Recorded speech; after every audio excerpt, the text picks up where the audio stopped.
¿Cómo anda? Muy buenas noches. Arrancamos QR, lo hacemos en vivo hasta las 12 de la noche por Bravo TV, después de Bienvenidos al Tren. Un poco tiene que ver con esto. Vieron que estamos en las últimas horas viendo mucho entretenimiento, ¿no?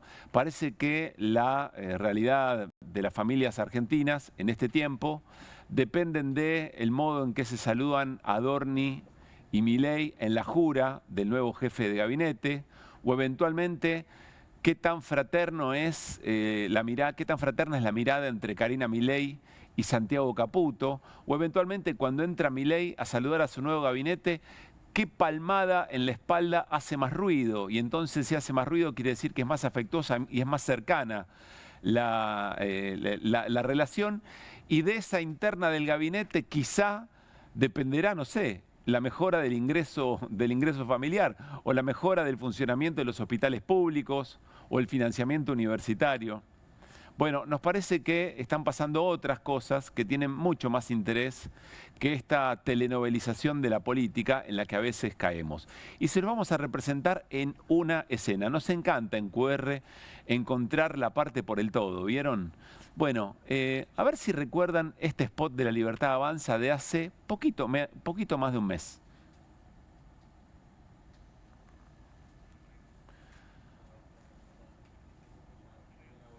Allí está el presidente de la Nación en una empresa de Ushuaia, en Tierra del Fuego, la empresa Newsan, posando de la manera en que siempre lo hace, conversando con las autoridades de la empresa, con los trabajadores que le piden autógrafos. Un dato muy simbólico, fíjese que le firma la ropa de trabajo, ¿no? Le hace un autógrafo en las ropas de trabajo a los trabajadores y las trabajadoras de esta empresa, que es una empresa de 1991 que fabrica electrodomésticos, aire acondicionados, televisores, celulares. Y aquí está la foto, vamos a detenernos aquí está la foto de todos los trabajadores que estaban con el presidente de la Nación, la secretaria general de la presidencia, Karina Milei, en el marco de la campaña. ¿Qué pasaba afuera de la empresa? Bueno, afuera de la empresa pasaba esto, miren. Un cordón policial con una enorme cantidad de trabajadores y trabajadoras reclamando porque en función de las políticas de ajuste y de apertura comercial de Milei, y sobre todo en aquel momento algunas dudas sobre qué era lo que iba a pasar con el régimen fueguino, estaban protestando mientras Milei estaba dentro de la propia empresa. Bueno, hoy hubo una novedad. Se conoció en las últimas horas que en esa empresa, donde estuvo el presidente hace poco más de un mes, firmando el overol de esos trabajadores y trabajadoras, hubo 150 despidos. 150 despidos de trabajadores que estaban efectivamente por convenio registrados y algunos que estaban contratados. Entonces, a esa foto que vimos recién, tendríamos que hacerle alguna modificación, que es esta. Es decir, hay 150 trabajadores que probablemente participaron en esa fotografía, en esa celebración de que Milei estaba allí, y además Milei estuvo allí en un discurso diciendo que iba a reactivar la industria, que iba a reactivar el consumo, etcétera, etcétera.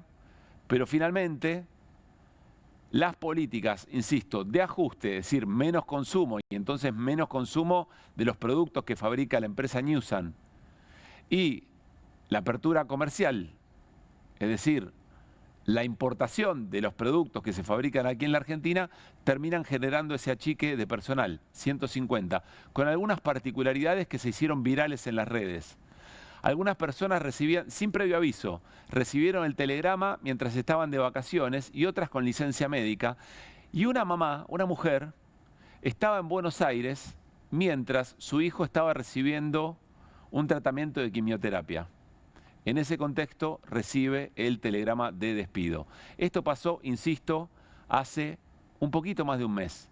En la campaña esto, pero después, cuando las inconsistencias del plan económico empiezan a mostrar su verdadera cara, ocurre efectivamente esto. Este es el primer punto. Porque más allá de divertirnos con las internas, yo no digo que no sea importante ver cómo Milei conduce su propio equipo económico, ni si efectivamente hay una disputa interna o por negocios o por cuotas de poder. No digo que no sea un elemento importante en la narración cotidiana de la vida política en la Argentina. Ahora, cuando eso se vuelve centro, cuando la telenovelización de la política y cómo son las palmadas y cómo son los abrazos, etcétera, etcétera, le quita lugar a lo profundo del modelo económico, a las consecuencias del modelo económico, insisto, a las inconsistencias sociales del modelo económico, porque expulsa trabajadores, porque cierra fábricas, porque las fábricas venden menos, porque la gente tiene menos plata, porque las familias están endeudadas, entonces ahí estamos cerrando la centralidad del análisis. Hay otro elemento más que tiene que ver con lo que pasó en Estados Unidos. En un rato, Martín Granowski nos va a contar sobre las elecciones locales en los Estados Unidos, una en particular, el nuevo alcalde de Nueva York, Mamdani, que es un reconocido socialista democrático, al que Donald Trump acusó de comunista, le dijo casi las mismas cosas respecto de la oposición en la Argentina, que venía el comunismo, que si efectivamente, ¿se acuerdan, no? Toda esa campaña del miedo muy efectiva en la Argentina, no tan efectiva en Nueva York, gana por 50% de los votos, por más de 10 puntos a su rival, un rival también demócrata, igual que Mamdani, pero que era apoyado por el propio presidente republicano Donald Trump, termina ganando. Y presten atención, aparte del discurso del nuevo alcalde de Nueva York, que tiene promesas importantes vinculadas al transporte, vinculadas a nuevos derechos, vinculadas a la educación, vinculadas a la vivienda, al acceso a la vivienda, pero entre otras cosas da este mensaje, miren. After all, if anyone can show a nation betrayed by Donald Trump how to defeat him, it is the city that gave rise to him.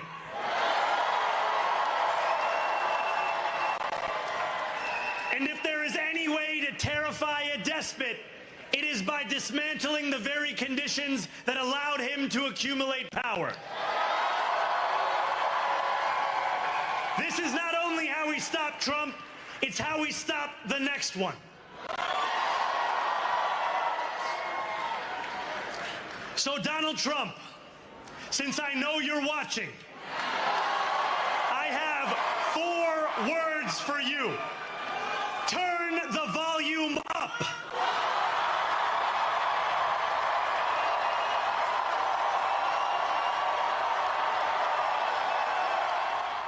Zoran Mamdani, que es el nuevo alcalde de Nueva York, también se dieron otras elecciones importantes, las vamos a analizar con Leandro Morgenfeld en un ratito nada más, pero que también tuvieron triunfos demócratas de otras características, demócratas más heterogéneos, más moderados, si ustedes quieren, pero en general arrasó la oposición a Trump. Es decir, el voto contra Trump fue muy importante. Y Mamdani dice 2 cosas importantes. Desde acá, desde esta ciudad, emblema, simbólico, vamos a derrotar las propias bases de Trump, porque Trump, esa es su ciudad natal. Pero dice otra cosa más, no solamente a Trump, sino al próximo que venga. ¿Qué quiere decir? Dice al próximo Trump, al próximo que quiera hacer política de la misma manera que Trump. Y uno podría leer eso no solamente como parte de la política interna estadounidense, sino que uno lo puede entender también como parte de un mensaje al resto de los líderes políticos de ultraderecha que empiezan a encontrar resistencias, incluso en la misma cuna que los vieron nacer. Y si nosotros pensamos que en la Argentina, en función de la relación y el alineamiento que está estableciendo Argentina, el gobierno argentino con Estados Unidos, que nos importa tanto lo que pasa en la Argentina como lo que pasa en Estados Unidos. Es más, le prestamos más atención al ministro de Economía estadounidense que al propio ministro de Economía argentino para saber qué es lo que va a pasar con el plan económico.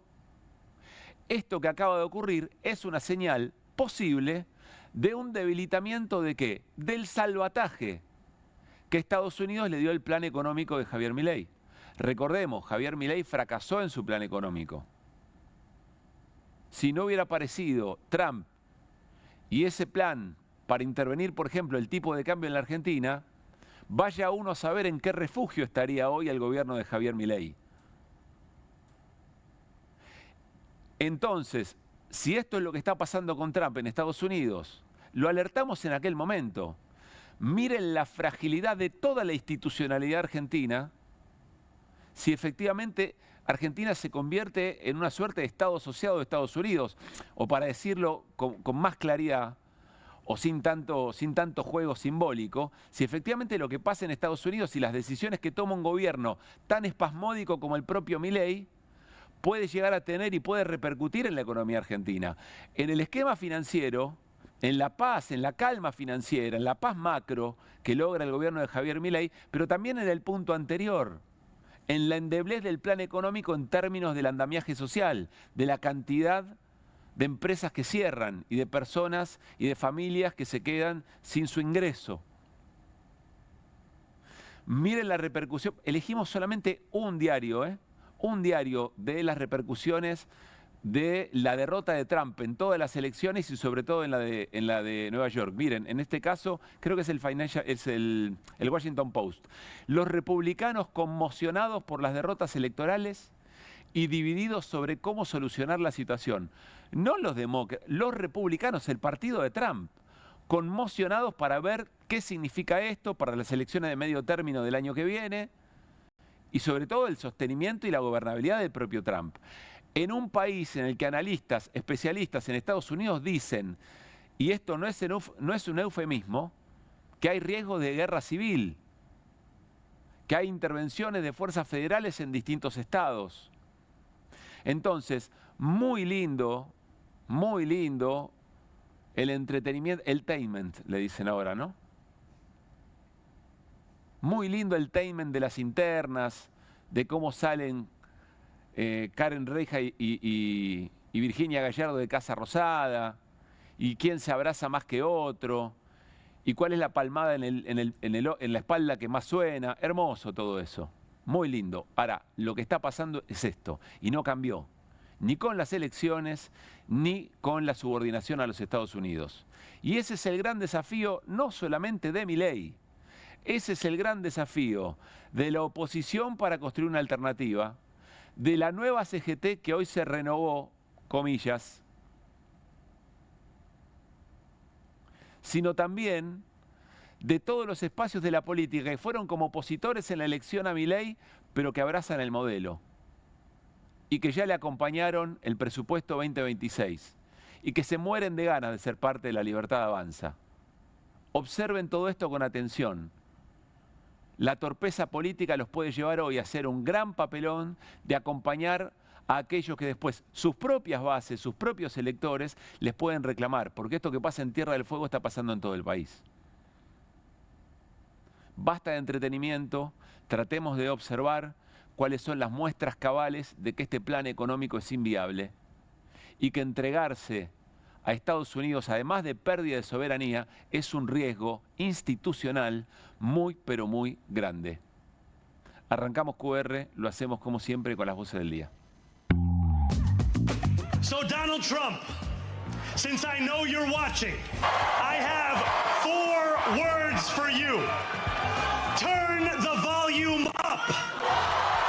Celebramos 20 años del histórico no al ALCA. Lamentablemente vemos cómo Estados Unidos vuelve a ejercer la presión sobre nuestra región. Vivo con angustia este momento de la patria, ¿no? Del peronismo, ¿no? Me parece que lo que esté mal en este mundo sea el peronismo tan luego, habiendo tantas otras cosas que parecen marchar a contramano. Cumpliendo y haciendo cumplir, en cuanto de vos dependa, la Constitución de la Nación Argentina. Sí, juro. La ley de leyes, que es la ley del presupuesto, pasa por el Congreso para que el Poder Ejecutivo no se extralimite y gaste más de la cuenta, más de lo que tiene, y se han invertido los roles. Estaba muy preocupado porque nunca había visto en mi vida un juego destituyente del Congreso. Tuve miedo que se podía volver para atrás. Y esto Sturzenegger lo dijo muy claro. Si en el NOA se establecieran condiciones de trabajo más bajas que las que rigen para el ámbito nacional, crecería el empleo. Lo que está diciendo es que los sueldos en la provincia del norte son muy altos y hay que bajarlos. El status quo va a pelear para preservar sus privilegios. Ustedes saben que Javier hizo campaña en contra del sistema de la casta, porque los argentinos estaban, si me permiten un término un poco coloquial, estaban podridos de pagarle los privilegios a esas castas. No es usar a los chicos, eso es defender el hospital de los chicos. ¿Tengo derecho a ser representante sindical? Sí. ¿Tengo derecho a participar en un partido político? Eso también es público. Él nos miente, haciéndonos creer que los únicos que tienen derecho a meterse en política son los libertarios. Calculo que todo saldrá publicado de manera oficial. Acá nosotros... Si no, después nos retan que hablamos de más. Vamos. Todas estas cosas van juntas. No está pensada una reforma previsional o una reforma laboral escindida de la limitación del derecho a manifestar. Nadie habla de los costos de la seguridad, hablan de los costos de mantener a los viejos. Es un gasto, dicen, y hay que limitar el gasto en la mayor medida posible. Acá se están discutiendo cargos para negociar con el gobierno y ahora directamente con Trump, cómo revientan a los trabajadores que ya de por sí están reventados.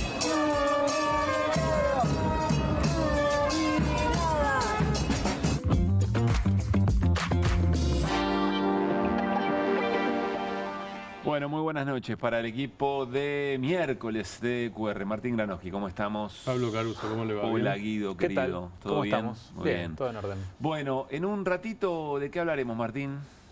Hablaremos de los 20 años del No al ALCA, Muy 2005. bien. Sí. 4 de noviembre empezó la cumbre de Mar del Plata, la cumbre de las Américas, y terminó un 5 de noviembre. Hoy se cumplen 20 años. ¿Y qué? Sí, Diga. usted. No, voy a contar algunas cosas. Con Lucho Leirado, Sí. Lucho lo dirigió, yo hice el documental. Iván Granoski, que era mi hijo y sigue siendo mi hijo, fue el productor. Hicimos un documental en el 2015, que era Al Carajo, Sí. entrevistando a Lula, a Evo, a Marco Aurelio García, que vivía, a Alfredo Chiaradía, después voy a contar bien el papel que tuvo, que es el diplomático de carrera que, mucho antes del acto de Mar del Plata, trabó, junto con otro brasileño, Ademar Bajadian, trabó la negociación con los Estados Unidos del ALCA. Hicimos un documental de 50 y pico de minutos. En ese momento la televisión pública hicimos otro para televisión pública de 1 hora 20. Entrevistamos a la mayoría de los protagonistas. Bueno. Néstor ya había Fallecido, muerto, claro. que era uno de los principales protagonistas, pero entrevistamos a varios. Bueno, iba a decir eso, iba a decir, ojo, porque primero qué importante, ¿no? Recordarlo en estos tiempos, siempre los aniversarios y sobre todo de estas características tienen un desafío para nosotros en el cruce con el presente y además hacerlo con Martín Granoski por esto que él acaba de contar. Y en las últimas horas pude hablar con Jorge Tayana y también con Carlos Tomada, que estuvieron allí compartiendo algunas anécdotas muy interesantes y algo sobre China nos va a contar Jorge Tayana, que 20 años después cobra un sentido que en aquel momento el propio Tayana dice, nadie le dio mucha importancia. Salvo, pero te debe haber contado algo. Hay alguien que sí le dio importancia. Bush. Exactamente. Bush plantea... Exactamente. Sí. Yo vi, además del documental, yo pude ver, porque eso es una cosa rarísima. Después si querés lo comentamos. Es una cosa rarísima porque nunca una cumbre de presidentes decidió... Los presidentes no deciden estas cosas. Se decide antes, o a nivel técnico o a nivel de cancilleres. Como lo que se había decidido en el No al ALCA, Bush termina hablando la apuesta y dice, no, discutamos entre presidentes. Primera rareza. Segunda rareza, todo eso está filmado. Claro. Yo vi la filmación completa, yo vi la negociación completa entre presidentes. Es un espectáculo extraordinario y una de las cosas que aparece justamente es esto que seguramente Jorge te habrá comentado, porque me acuerdo que el propio Jorge Tayana estaba impresionado, porque dice, Bush no nos mentía, dice, porque Bush estaba convencido de eso. Claro. Dice, ¿cómo van a firmar esto y van a quedar en manos de la India y de China y no van a hacer negocios, no van a comerciar con nosotros? Miren lo que significa eso hoy, Exacto. ¿no? Miren el recorrido. En un ratito nos vamos a meter, pero va a ser una parte muy importante de QR. Y en un ratito, ¿qué, Guido Bambini? Bueno, vamos a hablar un poco de la actualidad económica, de algunos datos que salieron hoy y ayer, de la baja de la tasa de interés del Banco Central. ¿Qué rol juega esta baja de la tasa de interés en el plan económico del gobierno post-elecciones? Sí. Que si efectivamente todo marcha de acuerdo al plan, vamos a poner algunos asteriscos que pueden entorpecer el supuesto círculo virtuoso que plantea el gobierno a partir de la baja de la tasa de interés. Y también vamos a repasar un poco algunos datos de recaudación, que vino mal, la recaudación del mes de octubre, que anticipa mayor ajuste. Digo, si cae la recaudación, lo spoileo, la forma de cerrar los números para este gobierno es con más ajuste. Claro. Y en última instancia, algunos datos que cerraron las consultoras sobre precios, porque este viernes tenemos el dato de inflación de octubre de la Ciudad de Buenos Aires y la semana que viene el dato de inflación a nivel nacional. Así que un repaso general de muchos temas importantes. Muy bien. Bueno, yo les adelanto que vamos a hablar sobre la renovación de autoridades de la CGT. Y hay 3 o 4 cosas que son para prestarle mucha atención. Primero, las mujeres se rebelaron. Y les vamos a contar por qué y de qué manera, y con cuánta razón, por otra parte. Segundo, hubo mucha tensión en algunos momentos. Lo interesante, cuando hay tensión, no hay que tenerle temor al conflicto. Los conflictos nos hacen avanzar, nos hacen progresar. La pregunta es ¿por qué es la tensión? La tensión es de qué manera enfrentar a un gobierno como el de Milei. La tensión es por la rosca, es por los nombres propios, es por los lugares. ¿Por qué fue la tensión? Y otra cosa más, me contaron que uno de los oradores, en un momento, el anfitrión, pronunció esta frase: no somos ni cucas ni comunistas. En un rato les contamos más detalles sobre lo que pasó hoy en la renovación de autoridades de la CGT y veremos, ¿no?, qué depara. Hay que poner expectativas siempre a las cosas. ¿Habrá más calle o habrá más mapping? Veremos cómo se dan efectivamente las cosas en estos 2 años que vienen de la CGT, de la CGT y de Milei, con promesas de reformas estructurales, entre ellas la laboral. Pero nos metemos ya en una de las noticias del día. Claro, estamos prestando mucha atención a lo que pasa con Estados Unidos por la relación que establece de dependencia el gobierno de Milei sobre el gobierno de Donald Trump. Y vamos a escuchar un poco más y analizamos con Martín. Después nos sumaremos con Leandro Morgenfeld, que decía el alcalde electo de Nueva York, Mamdani. After all, if anyone can show a nation betrayed by Donald Trump how to defeat him, it is the city that gave rise to him.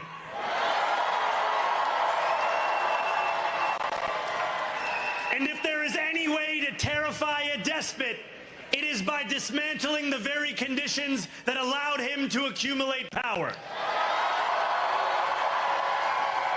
This is not only how we stop Trump, it's how we stop the next one.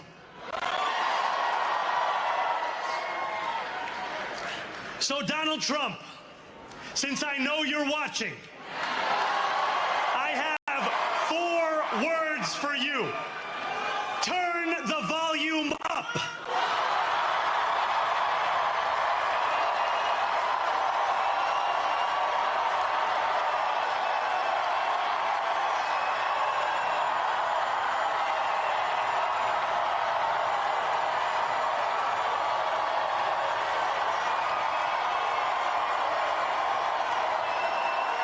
We will hold bad landlords to account because the Donald Trumps of our city have grown far too comfortable taking advantage of their tenants. We will put an end to the culture of corruption that has allowed billionaires like Trump to evade taxation and exploit tax breaks. We will stand alongside unions and expand labor protections because we know, just as Donald Trump does, that when working people have ironclad rights, the bosses who seek to extort them become very small indeed. New York will remain a city of immigrants, a city built by immigrants, powered by immigrants, and as of tonight, led by an immigrant.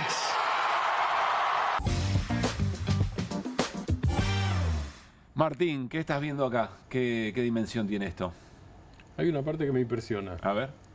Cuando dice, y después explica una parte, pero no explica todo, me parece, y creo que no puede explicar todo, porque directamente sería una acusación judicial. Dice, vamos a cambiar las bases o los fundamentos del poder de Trump. No lo dice con esas palabras, pero lo dice así. Sí. Bien. ¿De dónde viene el poder de Trump en Nueva York? vamos a decirlo finamente, y después habla de los propietarios. Sí. Pero el poder de Trump en Nueva York viene de los desarrolladores inmobiliarios. Lo que llaman real estate. Exactamente, real estate, desarrolladores inmobiliarios de alto nivel, de alto poder, combinados con poderes tradicionales de Nueva York. Vamos a ponerlo de esta forma. Con poderes tradicionales oscuros y opacos. Eso se combina. A tal punto, Trump, ¿viste vieron que se dice que Trump era muy amigo de Macri? Sí, claro. Bien. No eran amigos en realidad, eran conocidos. A tal punto no eran amigos que Macri padre en algún momento iba a hacer una sociedad con Trump para construir un edificio en un terreno que había quedado. Ese edificio Franco Macri no participó de eso. Un día lo fueron a buscar a él y a Mauricio Macri al hotel donde estaban, lo fue a buscar una limusín y le dijeron, por favor, suba a la limusín. ¿A dónde vamos? Al aeropuerto. Eso sí, puede hacer la mampostería. Estamos hablando de ese nivel de poder. Entiendo. De eso me parece a mí, que de eso está hablando Mamdani. Soran. De eso está hablando Mamdani. Está hablando del real estate de Nueva York mezclado con poderes oscuros tradicionales de Nueva York, combinados con ediles, con dirigentes políticos, con desarrolladores inmobiliarios en general, etcétera. Está hablando de eso, es decir, se está metiendo con una de las bases del poder de la ciudad de Nueva York, una de las más importantes del mundo, una de las más simbólicas del mundo. Claro, no quiere decir que todo Estados Unidos esté de acuerdo con esa línea ni con ese plan, no, pero simbólicamente es muy fuerte, ¿no? Es fuerte porque además no lo dijo nadie casi nunca. Claro. Digo, a quien él derrotó, que era como vos presentaste antes, a otro demócrata, a Mario Cuomo, que además había sido gobernador del estado de Nueva York y había dejado de serlo por acusaciones de acoso sexual, que a quien él derrota nunca hizo este tipo de denuncias. Claro. A tal punto que Trump dijo, voten por él, no voten por el republicano. Claro. Porque si votan por el republicano, dice, el republicano es mío, pero pierde el voto. Es probable que el real estate haya financiado a Cuomo. Es muy probable. ¿No? Sí, es así. Bien. Digo, o sea que lo primero impresionante es eso. Es el desafío a Trump directo, pero además le está diciendo, a ver, voy a traducir. Yo sé cómo vos y tu sector hicieron la guita. Voy a ir por la forma en que hicieron la guita. Pero no dice te voy a denunciar, que tal vez lo haga, yo no lo sé. Voy a cambiar el régimen por el que ustedes se enriquecieron o se sigan enriqueciendo en la ciudad de Nueva York. Bien. Bien. Es decir, se está refiriendo a un poder inmenso, poderosísimo, uno de los mayores del mundo. Y no hablo de Wall Street, con lo cual, digo, me parece que ahí hay una diferencia. Yo estuve revisando bastante Mamdani desde hace un tiempo. En este programa me estaba fijando, en junio empezamos a hablar de él. Digo, estuve revisando y por ahora hay más concentración en el poder inmobiliario del real estate que en el financiero, por ejemplo. Veremos, están conectados, por supuesto. Bien. Claro que están conectados, pero esta es lo que estamos viendo ahora. Pasamos a las propuestas, a ver. Son propuestas de Mamdani. Con esto ganó. Congelamiento de alquileres. Estímulo a la construcción sindical de viviendas para alquilarla a precios bajos. ¿Qué más tenemos? Colectivos gratis en todo Manhattan. Son caros el transporte público. Creación de una red de supermercados de propiedad municipal para garantizar precios bajos. Eso es ferias. Casi revolucionario, te diría. Exactamente. Sí, es quitar intermediarios, básicamente. Claro, quitas intermediarios. Imagínate acá si es propuesta, ¿no? Sí. En algún momento se acuerdan que se quiso hacer en la ciudad de Buenos Aires, en un predio cerca del Mercado de las Pulgas, no recuerdo bien cuál era exactamente la ciudad, y se armó un lío tremendo. Se quería hacer una feria donde hubiera precios más bajos. En la provincia de Buenos Aires hay en varios lugares. Sí, claro. Ahí lo hicieron justamente. Y la última cosa, no agota todo, pero un servicio de cuidado para niñas y niños. Y esto se relaciona el otro día, justamente en este mismo programa, hablamos de la senadora Warren. Sí, Elizabeth Warren. La que Besen dice que es una peronista y que se evita. De Mamdani también ahora está diciendo Besen que es peronista. Que triunfó el peronismo. Que triunfó el peronismo en Nueva York. Triunfó el peronismo en Nueva York, es así. Eso dice Besen. O sea que para Trump triunfó el comunismo y para Besen triunfó el peronismo. Son dos formas de ver las cosas típicas de la Revolución Libertadora en la Argentina, ¿no? Que combinaba las dos cosas con la Ley 4161. Pero digo, el cuidado de niñas, el cuidado de chicas y chicos está una buena parte de la agenda no de la agenda demócrata en general, sino de la agenda de la izquierda demócrata. Cuando hablamos de Mamdani, hablamos también de Bernie Sanders, por ejemplo, los que se llaman socialistas democráticos. Ahora, cuando me preguntan a Mamdani en qué país quiere vivir, digo, el comunismo no existe en ningún lado, pero ni siquiera habla del pasado. Dice, mi idea es una idea escandinava de la forma de vida. Digo, está hablando más bien de Suecia, que es un país capitalista, habla de países capitalistas. Ahora, con protección social, Mamdani dice que en Nueva York hay 500.000 pobres. Está discutiendo el rol del Estado. Exactamente. Claro. Exactamente. Por el eso rol me del parece Estado, la muy... regulación, está discutiendo esa regulación, es la agenda. claro. Tal Me cual. parece muy interesante cuando dice no solamente para Trump, sino para los que vengan. Exacto. Y ahí es como si estuviera dando, no digo una fórmula occidental, ni mucho menos, pero está dando pistas respecto de cómo prometer o cómo generar expectativas y prometer horizontes con otros modelos, con otras propuestas efectivas a la hora de derrotar a estos personajes. Vamos a seguir escuchando a Mamdani, dale. Fíjense, nadie sabe pronunciar mi apellido. Es Mamdani, pero a cada rato me dicen Mumdari, Mumnari. Y esto es algo que muchos inmigrantes tenemos en común. No me molesta. Sé que la gente trata lo mejor que pueda. Igual que yo, ahora mismo, estoy haciendo lo mejor para hablar en español. Y sin duda, el español me está dando una patada. Así somos nosotros, la gente de Nueva York. Siempre hacemos todo lo que podamos. Pero en estos días, por mucho que trabaje uno, la vida en esta ciudad es carísima, sobre todo para los latinos. Más de la mitad de las familias latinas no puede pagar la renta y casi el mismo número está pensando dejar la ciudad. Mientras tanto, Eric Adams nos ha aumentado la renta. ¿Y cómo hará lo mismo? Y sabemos por qué ahora mismo está aceptando el dinero de los dueños de edificios multimillonarios y esperando que no nos demos cuenta. Ya es hora que cambien las cosas. Mi nombre es Zohran Mamdani y soy candidato a la alcaldía y quiero reducir los costos para la gente trabajadora.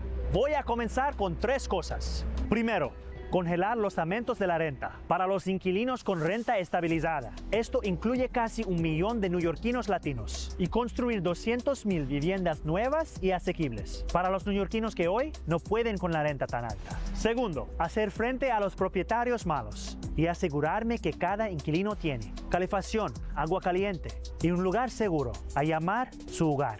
Tercero, crear un ministerio de seguridad comunitaria para proteger a los neoyorquinos como nunca antes. Sé que los latinos son muy afectados por el crimen y tomo en serio su seguridad. Por eso, como alcalde, voy a presionar agresivamente para políticas que prioricen la seguridad de todos. Todas estas políticas son posibles. Nada más necesitamos un alcalde que se comprometa al bienestar de la ciudad y que ponga primero a la gente trabajadora. No siempre me saldrá bien el español, pero nunca dejaré de intentarlo. Es lo menos que merece Nueva York. Ahora, candidato. Hola.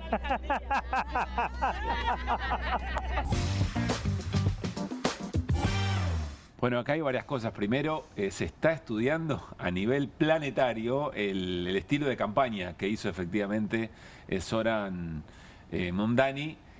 Y el otro elemento a tener en cuenta es, claro, ahora va a tener que hacerlo. Ahora va a tener que ir a dar la pelea con los actores del poder económico. Guido decía, seguramente financiaron a Cuomo los grandes desarrolladores del real estate. Acá, por eso. Mamdani se copia de Guido, claro, y lo dice efectivamente. No lo había escuchado. Tal cual, lo copia. No, él se copia de vos. Sí. Es así. Muy fresco. Claramente. Claro. Muy fresco. Claro, muy fresco. Cosas sí. concretas, ¿no? Es cosas concretas y hay otra cosa. Concreta pero profunda, ¿no? Sí, no sí. una cosa concreta barata, digamos, ¿no? No, concreta. Está planteando está encontrando una manera tu muy nivel de efectiva de plantear otro modelo, de setear expectativas y decir, hay una alternativa a lo que a la violencia eventualmente o al retiro del Estado, ¿no? Sí, es eso. Digo, para eso recorrió todo Nueva York. Sí. Digo, la campaña en redes fue espectacular. El tipo es fresco y simpático. Sí. 34 años. Además, hay otra cosa, no sé si lo tenemos por ahí, pero no sé si la producción lo tiene, si no lo tendremos después. Fue rapero. O sea que tiene alguna capacidad de comunicación Medio con la showman gente. es, claro. Sí, claro. Además, sí. Por supuesto. seguro. Por supuesto. Pero lo que hay es una apelación a la clase trabajadora permanente. Sí. Y cuando los demócratas perdieron, con Trump, una de las cosas que dijo Bernie Sanders justamente fue, tenemos a las élites de las dos costas, de la costa este, Nueva York, Boston, etcétera, etcétera, y de la costa oeste, San Francisco. Intelectuales, dice, está bien tener eso, pero perdimos a los trabajadores. Muchos de los trabajadores votaron a Trump, tenemos que recuperar eso. Claro. Eso está en la línea de Mamdani de la campaña y del triunfo, si no, no ganás por el 51%. Bueno, en un rato con Leandro Morgenfeld vamos a seguir analizando porque hubo otras elecciones también contrarias a Trump, de otro tipo de demócratas y sobre todo lo que veíamos en el Washington Post, ¿no? La repercusión hacia adentro del Partido Republicano pensando en que esto puede ser una señal hacia las elecciones legislativas del año que viene. Vamos a cambiar de tema por un rato nada más, nos vamos a la economía real, nos vamos con Guido Bambini en la pantalla y con esta portada, miren. ¿Qué me importa? ¿Se acuerdan de los creadores de Todo marcha de acuerdo al plan? Javier Milei en ¿Qué me importa? Comedia como las de afuera para estallar como una pyme. Grandes portadas de QR que serán parte, como siempre, hacia fin de año estamos acercando. Después haremos una suerte de muestra, ¿no? E iremos por los barrios, ¿por qué no?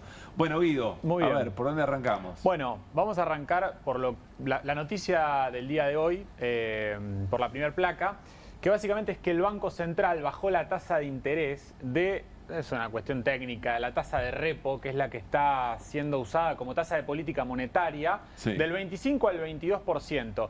Esta es la tasa de interés de referencia, digamos, para la economía. Termina siendo la tasa de interés de referencia, así que lo esperable es que también bajen las tasas de interés de los plazos fijos y también bajen las tasas de interés de lo que remuneran, por ejemplo, las billeteras virtuales. Ahora, ¿por qué baja la tasa de interés el Banco Central, el gobierno? ¿Por qué está en este sendero de baja de tasas? Bueno, el gobierno post-elecciones pretende plantear un círculo virtuoso en donde la baja de tasas sea acompañada de una baja o una desaceleración de la inflación y una reactivación del crédito, ¿no? Ese es el todo marcha acorde al plan del gobierno, sería eso. Sería que se reactive la economía y la producción vía el aumento del crédito.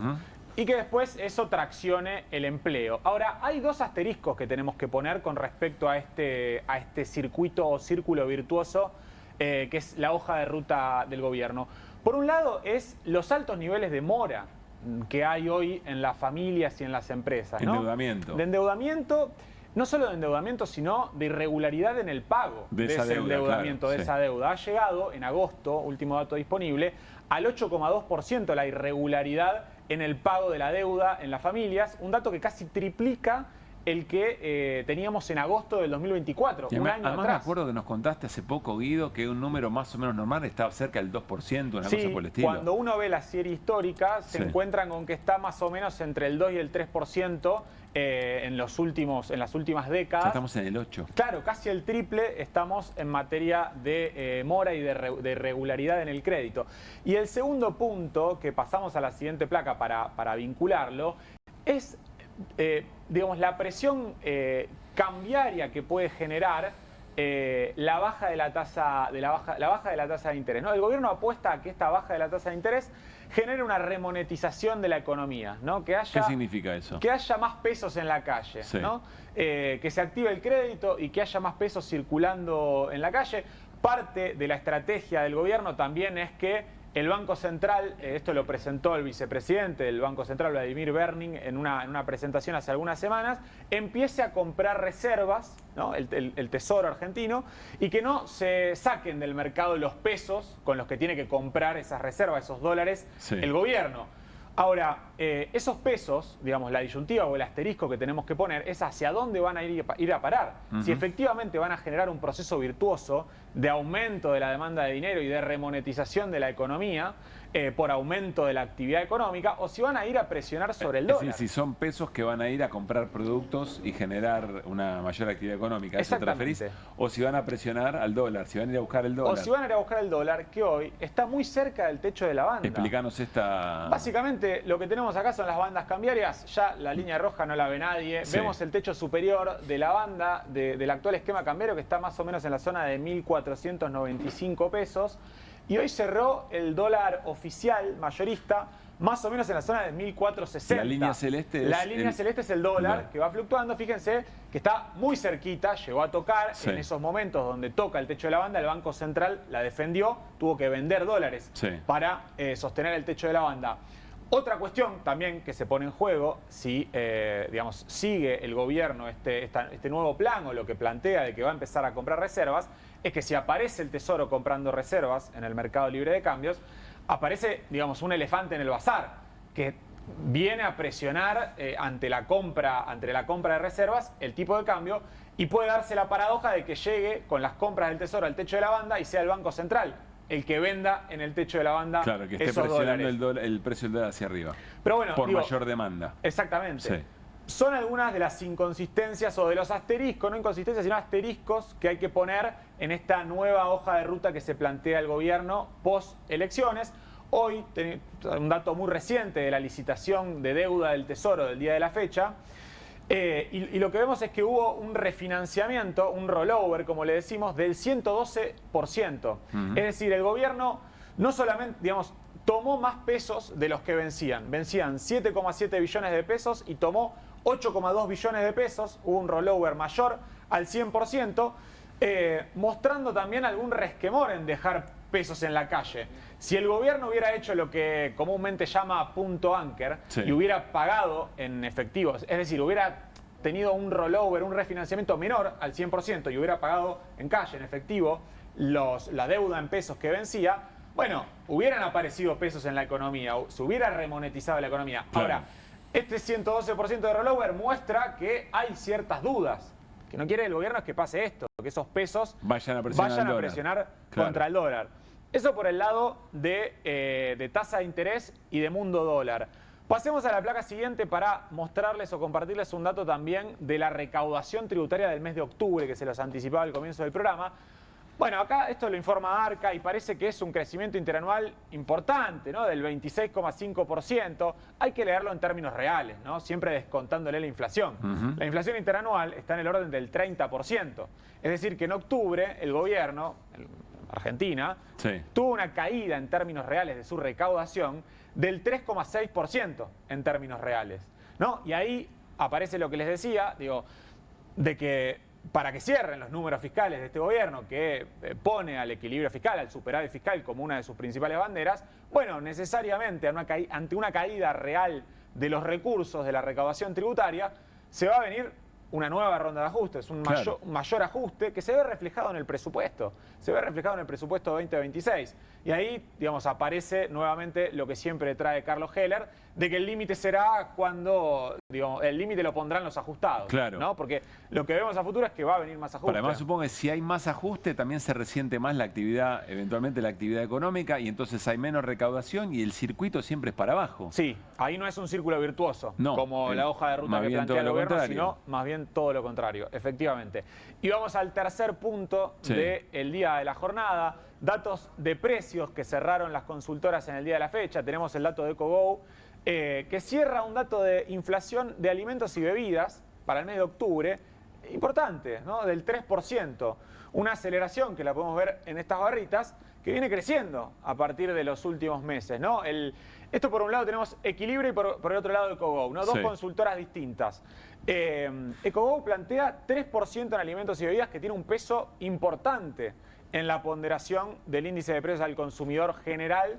El de la Ciudad de Buenos Aires se conoce este viernes, el de a nivel nacional el miércoles de la semana que viene. Y por el otro lado, Equilibra, que cierra un guarismo para el mes de octubre del 2,1%, igual que el dato de septiembre. O sea, no estaríamos viendo una desaceleración de la inflación, sino todo lo contrario, se mantiene en esos niveles. Parecería que está viajando a una especie de velocidad crucero en torno al orden del 2%. Del 2% o más si se confirma lo de EcoGo. Exactamente, con la núcleo, que es la inflación sacándole los regulados y los estacionales, con una tendencia alcista, que es la línea roja que se ve acá, dándole a Equilibra en la zona del 2,2%, insisto, para el mes de octubre. Y vamos a la última placa para ver qué podemos proyectar. Acá hay que ver qué pasa con las paritarias, ¿no? Bueno, porque el gobierno sigue pisando las paritarias. Sí, el gobierno sigue pisando las paritarias. Hay una decisión ahí política de no homologar paritarias por encima de esta pauta inflacionaria del 2% para el sector privado y de que sigan siendo las paritarias del sector público nacional un ancla en el proceso de desinflación y que estén por debajo del 2%. Insistamos o sea, con esto, o sea, parte del chiste o parte del truco para mantener inflación es que los salarios sean bajos para que no demanden mucho más. Porque dice el gobierno, si hay mucha demanda, aumentan los precios.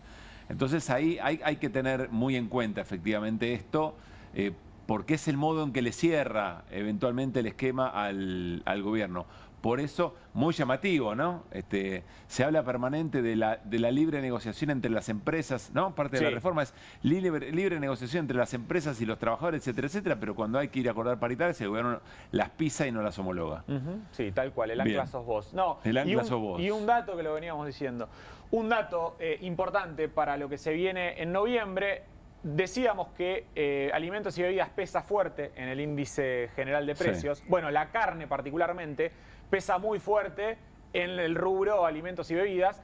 Y tuvimos una aceleración muy importante, lo deberán ver en las góndolas, muy importante del precio mayorista de la carne en las últimas semanas de octubre, particularmente en la última semana de octubre, que que es muy probable que veamos una aceleración de precios. Ya hay aumentos importantes en góndola de la carne, ¿no? Lo que veíamos del novillito subió 14% en la última semana del mes de octubre a nivel mayorista. Bueno, eso se traslada a nivel minorista y junto a los impactos en servicios de este 3,8% en luz y gas que impactó ya en el mes de noviembre, también lo verán en sus facturas de principio de mes de los servicios, hace pensar que para adelante, para el mes de noviembre, también es difícil que la inflación rompa este piso del 2% al que parecería estar viajando en esta velocidad crucero. Bueno, buen diagnóstico, por lo menos buen cuadro de situación nos pinta Guido Bambini. Estaba pensando, lo del punto anchor siempre me llama la atención. Viste que hay palabras que llaman la atención de por sí.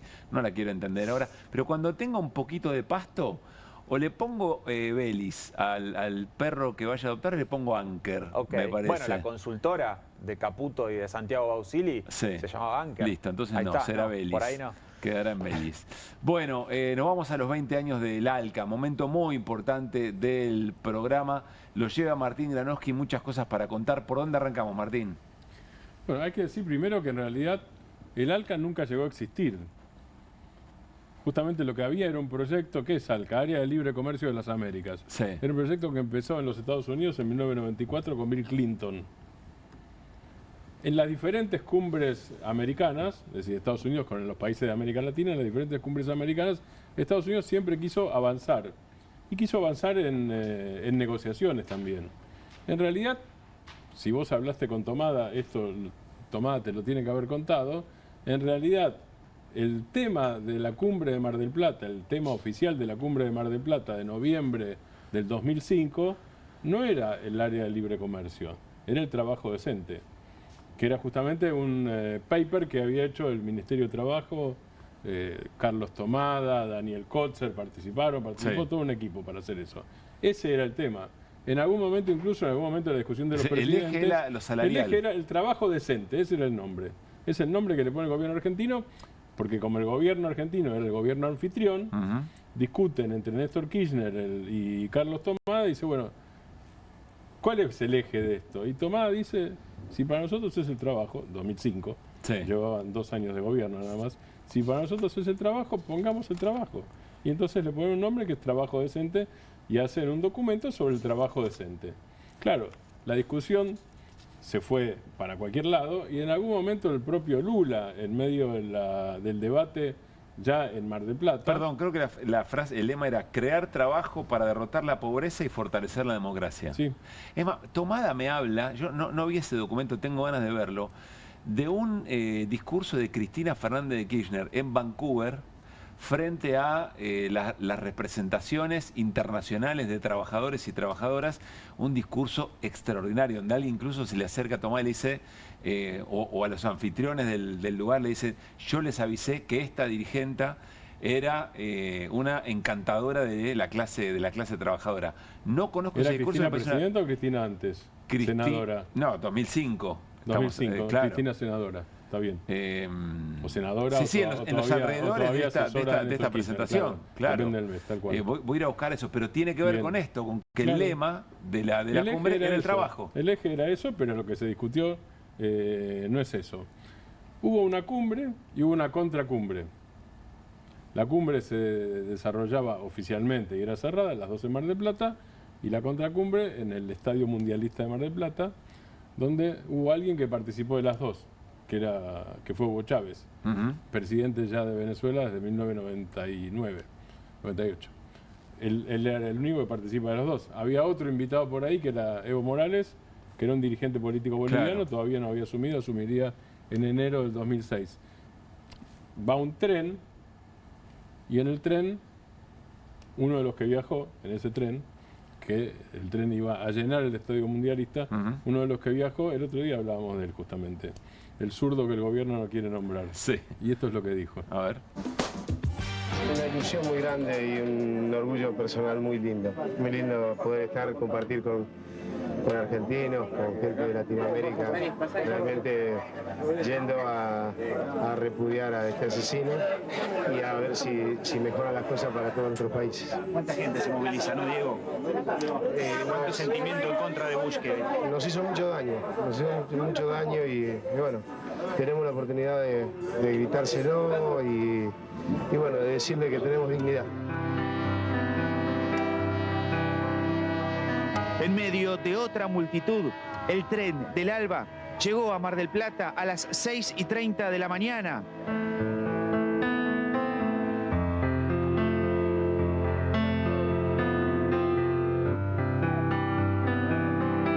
La Argentina es digna.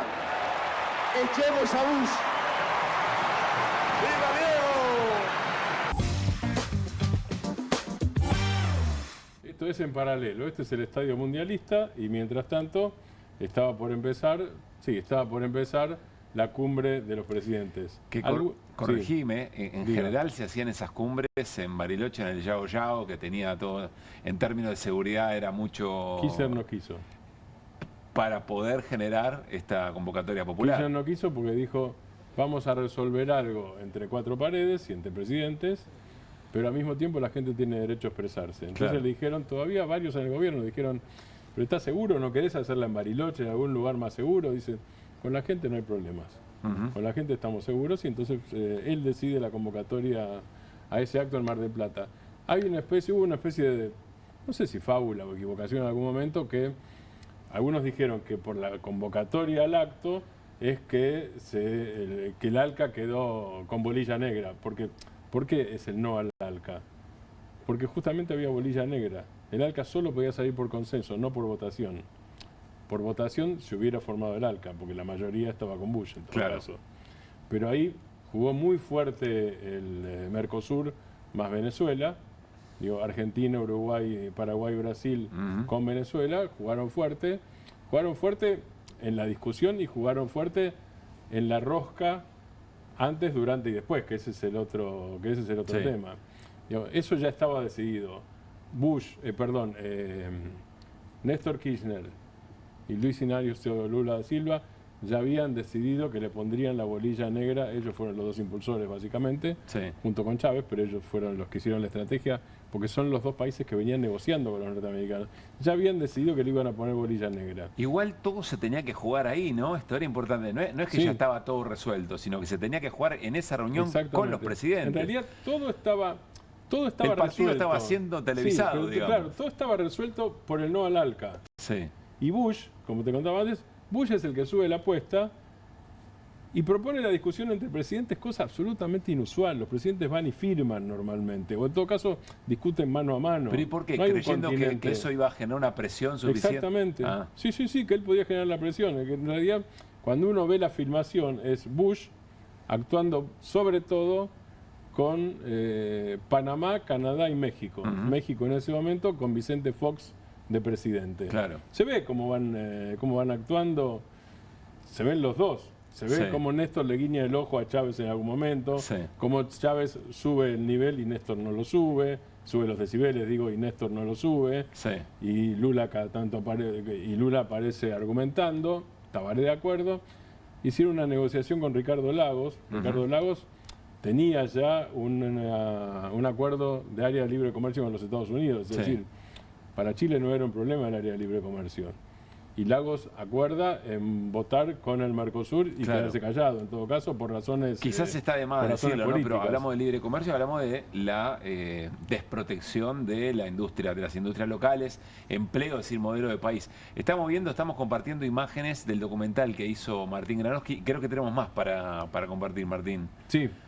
¿La anunciás o que nos sorprenda la producción? No, directo vayamos con esto. Creo que se entiende por sí misma esta parte. Eu penso que aquela reunião ela foi histórica para nós na América Latina e ela foi histórica para a relação posterior criada entre os países que compõem a América Latina, sobretudo a nossa querida América do Sul. Fue una revuelta, pero con espíritu revolucionario. Yo me acuerdo de Kirchner, antes de este evento del Mar del Plata, que decía: América Latina no puede seguir siendo el patio trasero del imperio norteamericano.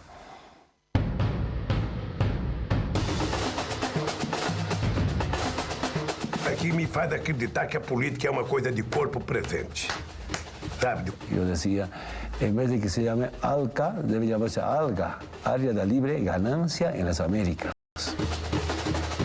¡Alca, alca, al carajo! También es justo que nos respeten. Es lo que estamos pensando nosotros. La década de las discusiones profundas. Un hecho antiimperialista de vastas proporciones.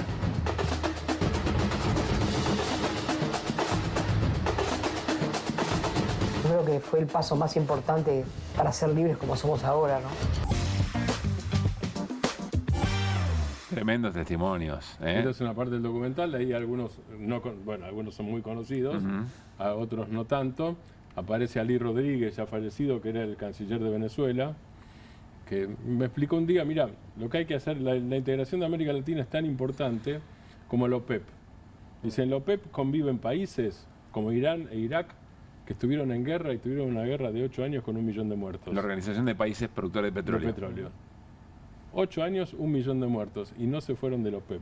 La integración latinoamericana tiene que ser igual, para que te decida, eso es lo que decía Ali Rodríguez, que aparece de anteojitos. El otro de anteojos es Nicanor Duarte Frutos, había sido embajador aquí, presidente de Paraguay, del Partido Colorado además. Es decir, Trump, porque era Bush en ese momento. Sí. Trump seguramente diría que es un socialista, un comunista o un peronista, digo. Claro. Nada que ver, ni siquiera un socialdemócrata. Pero lo que había era una cosa muy fuerte, y ahí se nota bien, hasta corporalmente, hasta físicamente, una alianza muy fuerte de Mercosur, digamos, que es lo que dice Lula en ese momento. Lula es el que dice, y creo que Tayana también lo va a decir ahora, si no lo cuento. Sí, lo va a decir. Ahí arranca un nivel de coordinación muy fuerte. Estamos hablando del 2005. 2 gobiernos nuevos, Néstor Kirchner, mayo del 2003, Lula, enero del 2003. El Frente Amplio acababa de ganar, Tabaré había asumido en el 2005 también. 2005 es un año clave para Sudamérica y para América Latina. Y dice Lula, la política internacional es una política de cuerpo presente, dice, ¿no? Y es así, muy interesante eso. Sí, pero además lo dice siempre. Vos sabés que hay una cosa que dice Lula, dice, acá hay que arreglarse, dice, esto es cara a cara, dice, basta de WhatsApp. Dice, esto es cara a cara y con vino, si es posible, Malbec Argentina.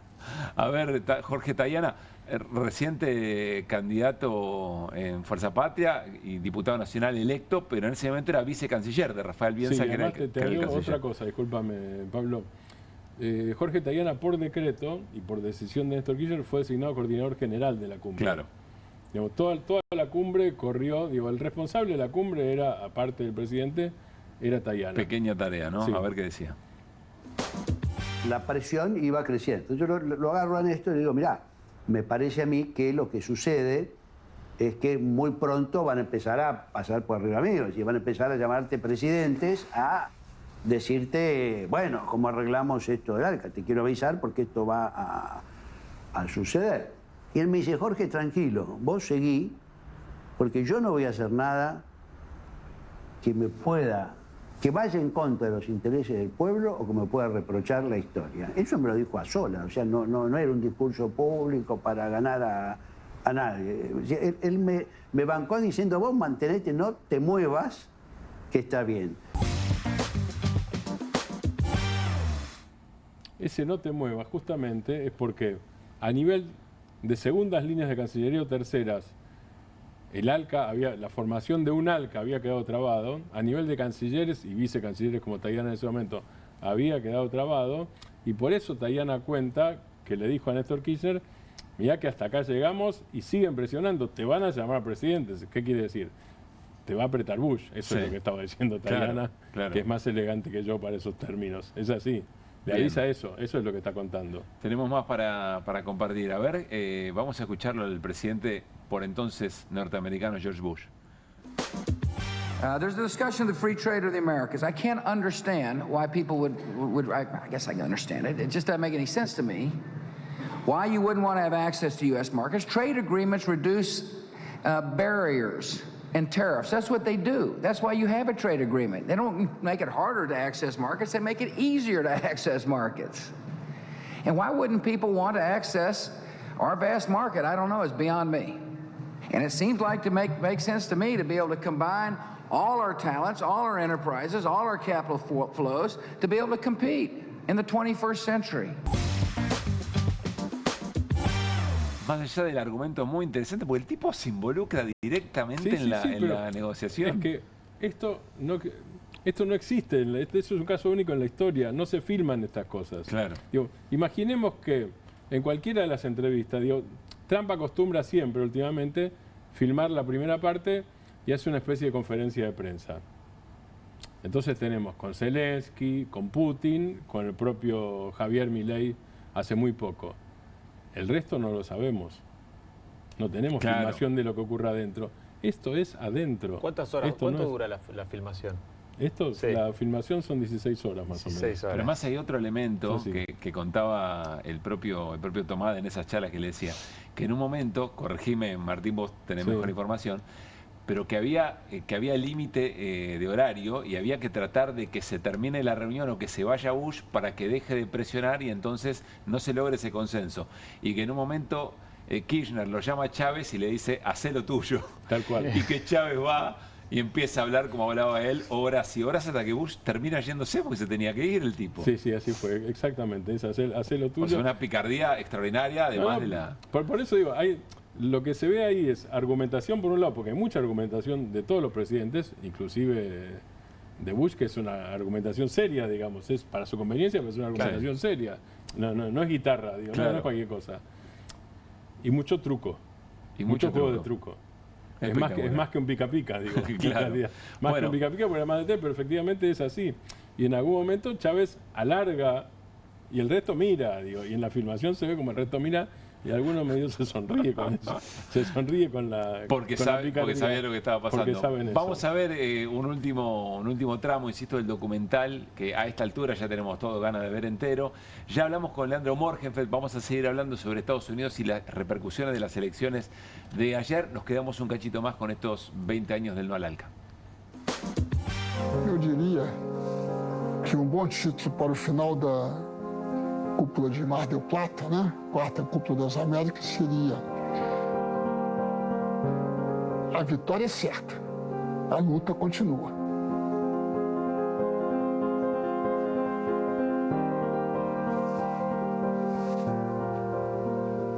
A luta é permanente. A luta contra o imperialismo é permanente. Não é algo que termine. Né? Há interrupções, né? Mas ela é permanente. Libertad. Pero la palabra libertad escrita por un revolucionario que lo mata mientras la está escribiendo, ese paredón de La Plata, ese paredón,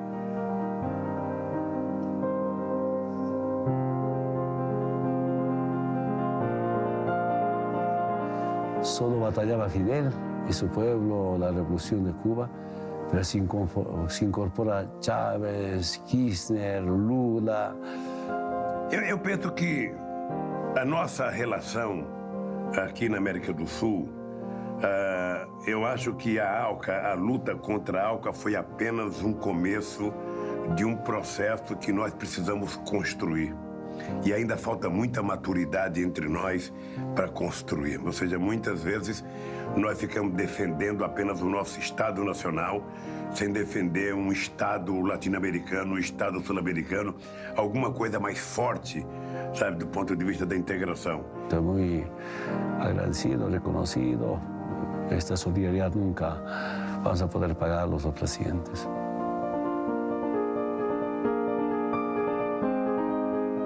Quantas vezes eu ouvi dizer que a América do Sul ia quebrar, que a Argentina estava quebrada, que não sei quem estava quebrada, que a Bolívia não tinha jeito, que o Brasil não tinha jeito, que não sei quem não tinha jeito. Ou seja, e bastou alguns anos para que a gente provasse que na medida que a gente governasse, sabe, para a maioria do povo dos nossos países, a economia teria jeito. No invalidamos, no descalificamos, no nos queremos dueños de ninguna verdad.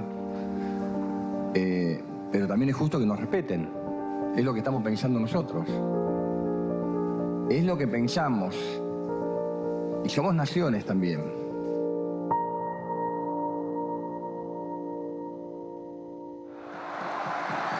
Al carajo.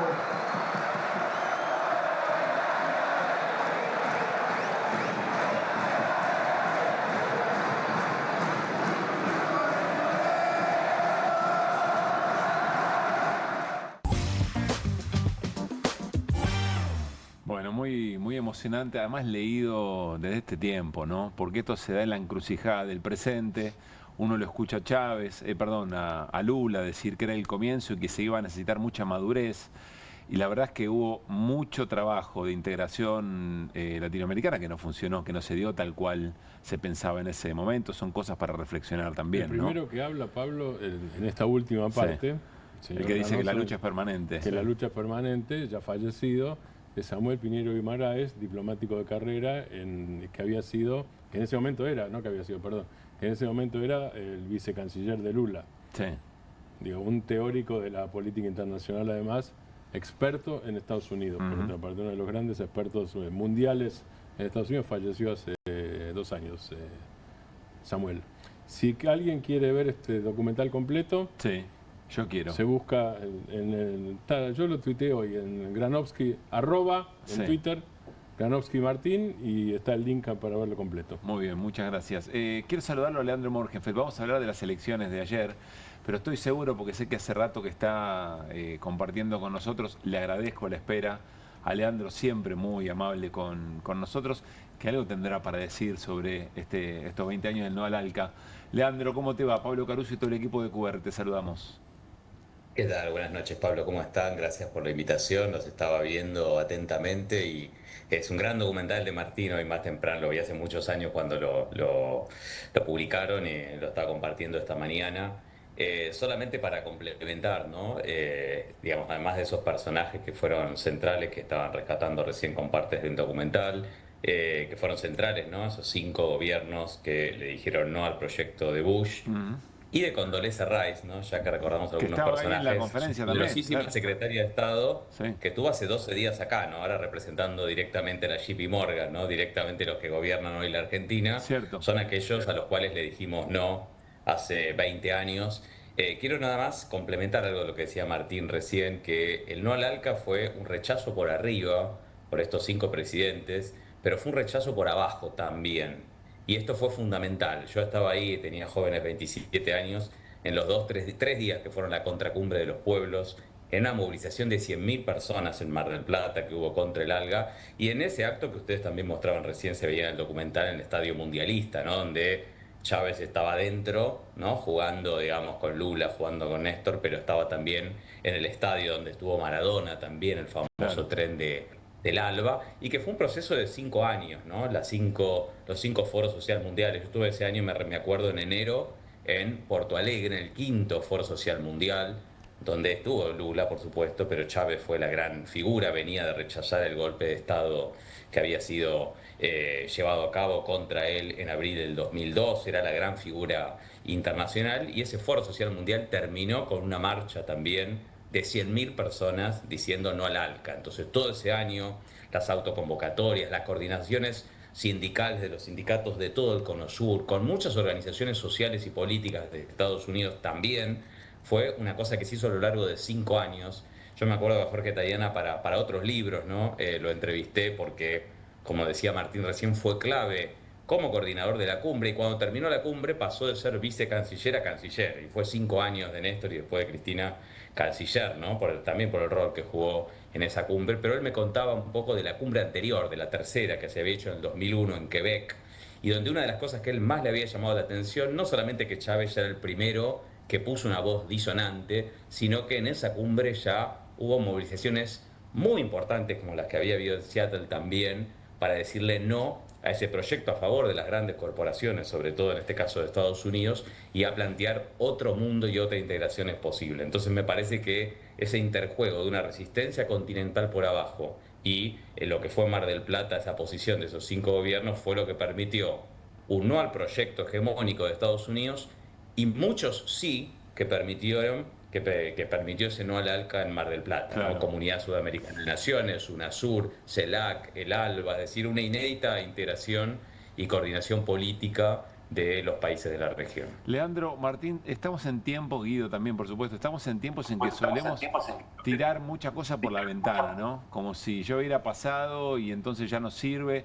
Y en todo caso, rememorar esto es como si estuviéramos romantizando un tiempo que ya no es, porque el mundo cambió. Es todo un desafío preguntarse qué de todo eso, de todo ese proceso, se necesita traer hoy aquí como aprendizaje, no como nostalgia ni como melancolía, para tratar de recuperar cosas que pasaron hace muy poco tiempo. Si esto fue posible hace muy poco tiempo, pensando en el vínculo que hoy tiene o que está estableciendo, por ejemplo, el gobierno argentino con el de Donald Trump. Pero no sé, queda como tarea para este tiempo, salvo que quieran agregar algo sobre esto. No, pero hay una cosa que... Yo te quiero decir dos cosas de eso. Sentido.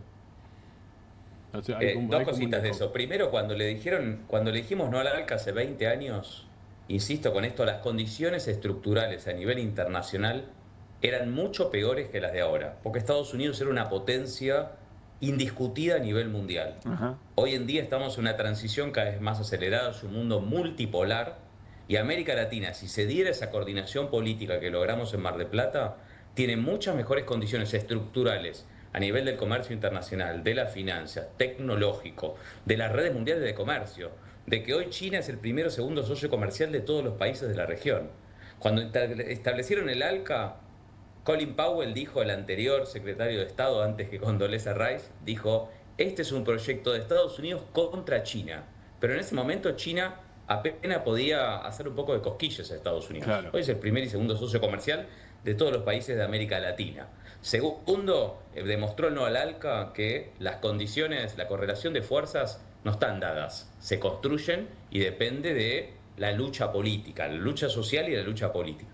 Me parece que lo que acaba de ocurrir en Estados Unidos, por poner el ejemplo más cercano, de algo que parecían ideas viejas, que es proponer un programa de redistribución de la renta, incluso en el centro del capitalismo financiero, ir a una política de confrontación con Trump, que parecía que se comía crudo todos los poderes de Estados Unidos, y plantear impuestos progresivos, impuestos a las grandes corporaciones, un programa de, si quieren ahora profundizamos de esto, ¿no? De control de los precios de las viviendas, de abaratamiento de los medicamentos, de supermercados del Estado, de transporte gratuito, muestra una vez más que aquel discurso thatcheriano, ¿no? Que repiten permanentemente nuestras clases dominantes, de bueno, no hay nada que hacer salvo adaptarse. Me parece que el no al ALCA demostró que sí, y lo que estamos viendo hoy en Estados Unidos también lo demuestra. ¿Ibas a decir algo, Martín, y pasamos al análisis? No, en el mismo sentido que Leandro, así que no lo repito, pero ya que estás hablando de Estados Unidos, una de las cosas, escuchábamos antes más temprano, Leandro,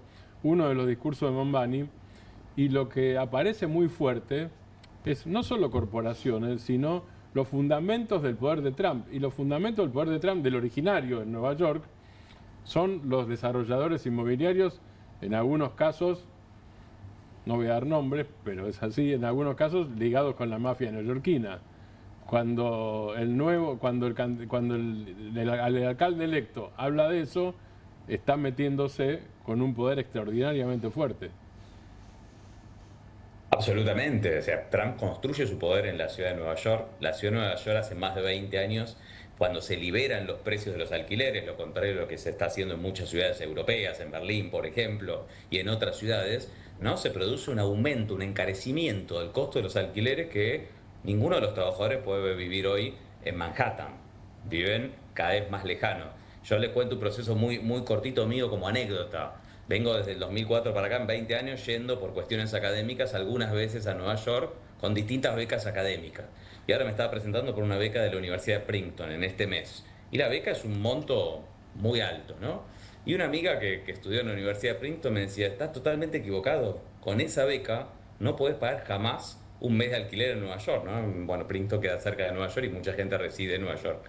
Y la gente que da la beca de Princeton, además de una beca que para nosotros es exorbitantemente alta, da una beca adicional si uno la pide, si efectivamente tiene que alquilar. Es decir, con becas anteriores con las cuales en algún momento yo fui a Manhattan, después tuve que alquilar en Brooklyn porque no podía costear un alquiler. Hoy nadie puede vivir pagando el costo de alquiler de quienes trabajan en esa ciudad. Una ciudad que tiene 500.000 pobres, a pesar de ser la ciudad más rica de Estados Unidos, de casi 9 millones de habitantes, y un candidato que dice, vamos a hablar de estos problemas, y tiene un plan de cómo financiarlo para resolver estos problemas. Me parece que al posibilismo, ¿no?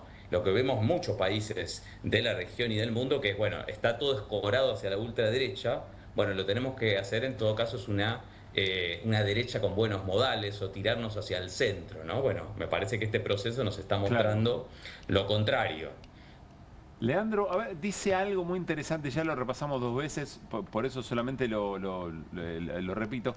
Dice, vamos a darle pelea en la cuna, digamos, de Trump, pero no solamente para Trump, sino para el próximo, como si estuviera diciendo, acá hay una manera de darle pelea a todo este discurso, algo parecido a lo que vos decís.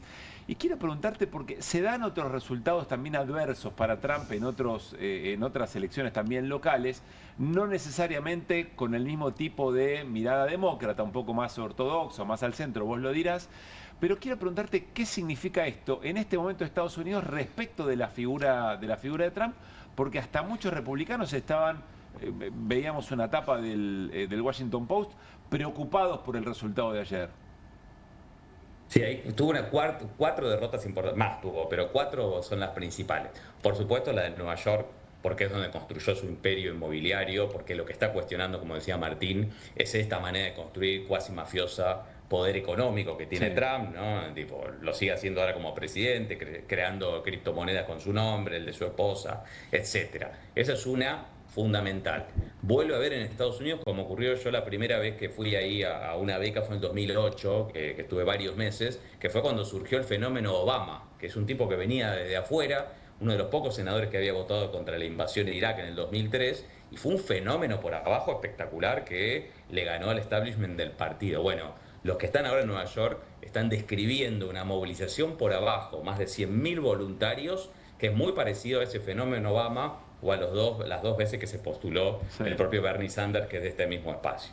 Segundo, perdió Virginia. El estado de Virginia, ¿sí? Es un estado que estaba gobernado por un gobernador republicano. No solo ganó la demócrata, sino que con otras características distintas a la de Mandani, más parecido a los sectores centristas del establishment demócrata, pero por una amplísima diferencia. New Jersey, uno dice, bueno, es un estado demócrata, pero está muy cerca de Nueva York y a Trump le fue bastante bien hace un año en las elecciones presidenciales. Era un estado que aspiraban a transformarlo eventualmente en un estado rojo. Bueno, arrasó la candidata demócrata. California, que uno dice, bueno, California es un estado demócrata, hizo una reforma respondiendo un poco a los republicanos que tienen este mecanismo de gerrymandering, que es modificar las circunscripciones electorales, es decir, la dibujan para que tener mayor representación. Como si acá dijeran, no sé, La Matanza al peronismo le va bien, bueno, vamos a hacer que el peronismo se parta La Matanza en 4, la pegamos al partido de al lado y con eso le arrebatamos un par de diputados más a la oposición. Estoy dando un ejemplo. Bueno, dijo, vamos a hacer lo mismo el gobernador de California, que es uno de los precandidatos del Partido Demócrata y un fuerte opositor a Trump, y Trump dijo, hubo fraude, vamos a tratar de impugnar legalmente esas elecciones. Perdió en todos los niveles un Trump que, última encuesta de CNN, tiene 63% de rechazo, que se acuerdan hace algunas semanas que hablamos de las grandes movilizaciones que fueron un día sábado, no queremos reyes, no kings, ¿no? La mayor en un día en toda la historia de Estados Unidos, 2.700 ciudades. En esa movilización recordamos que el alcalde de Chicago, junto con Nueva York, Los Ángeles, de las 3 o 4 ciudades más importantes de Estados Unidos, ante 300.000 personas dijo: tenemos que ir a una huelga general contra el gobierno de Trump. Trump dijo: si gana Mandami, primero le voy a sacar los fondos a la ciudad de Nueva York. Con lo cual ya nos anticipa otro conflicto como el que tuvo con Washington, como el que tuvo con Los Ángeles, como el que tuvo con Chicago. En julio dijo: si el tipo resiste las redadas contra los inmigrantes, yo lo voy a hacer arrestar. O sea, lo que estamos anticipando es algo de lo que venimos hablando bastante, que con un candidato que no siguió el teorema de Baglini, que Mandami, ¿no? Que bueno, voy primero en las encuestas, me voy limpiando la imagen, bueno, lo que dije antes no era tan así, sino que el discurso que hizo cuando ganó y lo que dijo hoy es: voy a cumplir con mi mandato. Y con una estrategia comunicacional muy potente le dijo a Trump: a mí no me vas a correr vos como corres a todos, subí el volumen porque si venís por mí te vas a tener que enfrentar a los millones de neoyorquinos. Yo creo que lo que vamos a ver es un Estados Unidos con otro clima político. Obviamente Trump va a redoblar la apuesta, pero creo que van a subir las tensiones sociales y políticas en las próximas semanas. Ahora, sobre eso, Leandro, a ver, a nosotros nos interesa mucho la política internacional, de por sí, y entendiendo que es la dinámica en la cual la política local tiene sentido, con Martín lo hablamos siempre, pero particularmente ahora, cuando le prestamos más atención al ministro de Economía estadounidense que al ministro de Economía argentino, la pregunta obligada es si efectivamente todo se tensa aún más en Estados Unidos y Trump empieza, yo no digo que no sé si a perder poder, pero por lo menos empieza a debilitarse su apoyo, etcétera, etcétera. ¿Eso debilita también el salvataje hacia la Argentina? ¿Cómo ves ese vínculo y esa posibilidad? ¿O estamos exagerando? No están exagerando. Fíjate que Bessent, cuando agredió a la senadora Warren, ¿no? Hace pocas semanas, cuando estaba siendo el jefe de campaña, digamos, de Milei en la Argentina, dijo que era peronista. Bueno, de Mamdani dijo lo mismo, ¿no? Todos estaban un poco hoy en redes jorobando con esto de, bueno, el peronismo perdió la provincia de Buenos Aires, pero ganamos Nueva York, ¿no? Porque ellos dicen, dice Bessent, es peronista. Trump dice, es un comunista. Bueno, este uso laxo que tienen de los conceptos y de las palabras, pero ganó un tipo que está diciendo tiene que haber una fuerte intervención del Estado. En materia de política exterior, 3 cosas. Ahora te digo que te contesto lo de Argentina. Es una persona que incluso en el gobierno de Biden fue un férreo opositor al apoyo que el gobierno de Estados Unidos le dio al genocida Netanyahu y ganó en la ciudad más judía de Estados Unidos. Una cosa que parece totalmente impensada. Donde Trump mismo ayer dijo: no hay ningún judío de Nueva York que pueda votar por Mandami, y lo acusó de antisemita. Y él claramente dice: yo cuestiono las políticas de anexarse Cisjordania, de hacer un genocidio en Gaza. De ninguna manera voy a dejar que me llamen antisemita. Claro. Y reivindico ser musulmán al mismo tiempo. Entonces, primera cuestión, repudiar el genocidio de Israel en Gaza, cosa que en Estados Unidos fue un tema de muchísima discusión. Le decían a los demócratas el año pasado: bueno, bajá el tono con eso porque es piantavotos. Bueno, lo contrario. Segundo, toda la gente de socialistas democráticos de América, ¿no? El grupo de Bernie Sanders, de Alexandria Ocasio-Cortez, que son del espacio político de Mamdani, condenaron directa y explícitamente el bloqueo de Estados Unidos contra Cuba. Es decir, ya no son casi todos los países del mundo, salvo la Argentina, que se plegó a Estados Unidos, Israel y a un puñadito de países en ese voto tan vergonzoso hace un par de semanas, sino que en Estados Unidos está planteando quien gobierna la ciudad más rica y más grande, ahora Mandami, que tiene que terminar el bloqueo contra Cuba. Tercero, se oponen a la intervención militar en Venezuela en este momento. Y eso es un tema clave. ¿Quién salió hoy a apoyar fuertemente el triunfo de Mandani y se reunió con él hace 2 semanas en Nueva York antes de que Trump le quite la visa? Nada menos que Gustavo Petro, el presidente de Colombia. Bien. Martín. ¿Qué ves a nivel del Partido Demócrata? Si es que ya se puede ver algo. Antes comentábamos que cuando los demócratas pierden con Trump, Bernie Sanders dice esa famosa frase que es: ganamos a las élites, tenemos a las élites de las 2 costas y perdimos a los trabajadores. Esto va en línea con lo de Bernie Sanders. ¿En qué medida se puede profundizar este tipo de línea dentro del Partido Demócrata ahora? El Partido Demócrata está en plena deliberación después de la crisis, lo que significó la derrota del año pasado. No se resuelve, creo que el sector de Bernie Sanders, que no logró tener una candidatura propia, ¿sí?, contra Biden y contra Kamala Harris, ¿no?, por una debilidad y un poco por la edad del propio Bernie Sanders. Recordemos, y esto también lo dijimos en otros programas, que desde que asumió Trump, cuando muchos decían, bueno, ya está, perdimos, hicieron los actos de campaña más grandes de toda su vida, Bernie Sanders y Alexandria Ocasio-Cortez, no en Nueva York, en todo Estados Unidos, mucho más que en su campaña 2016 y en su campaña 2020. O sea, vienen agitando la resistencia contra Trump muchísimo más que en el primer mandato. Y lograron que alguien de su riñón, que hace un año no los conocía nadie, y que hoy hizo un video hace un ratito, Bernie Sanders, muy interesante, lo posteó en Twitter, que dijo, quiero decirles algo, hace unos meses la intención de voto de Mandami era menos del 1%, y está gobernando la principal ciudad de Estados Unidos. Llamó a los líderes de todo el país a que se pongan los pantalones, me hace acordar alguna frase de acá, y que se pongan a pelear para evitar que Estados Unidos sea destruido. Bueno, lo que está diciendo Bernie Sanders es, al interior del Partido Demócrata vamos a dar la pelea, porque lo que dijo en ese video es que no solo le ganó a Trump, no solo le ganó a republicanos, sino que le ganó a Cuomo y a todo el establishment, o a buena parte del establishment del Partido Demócrata, que como no lo dejaron a él ser candidato a presidente en el 2016 y el 2020, están diciendo hay que frenar a Mandami.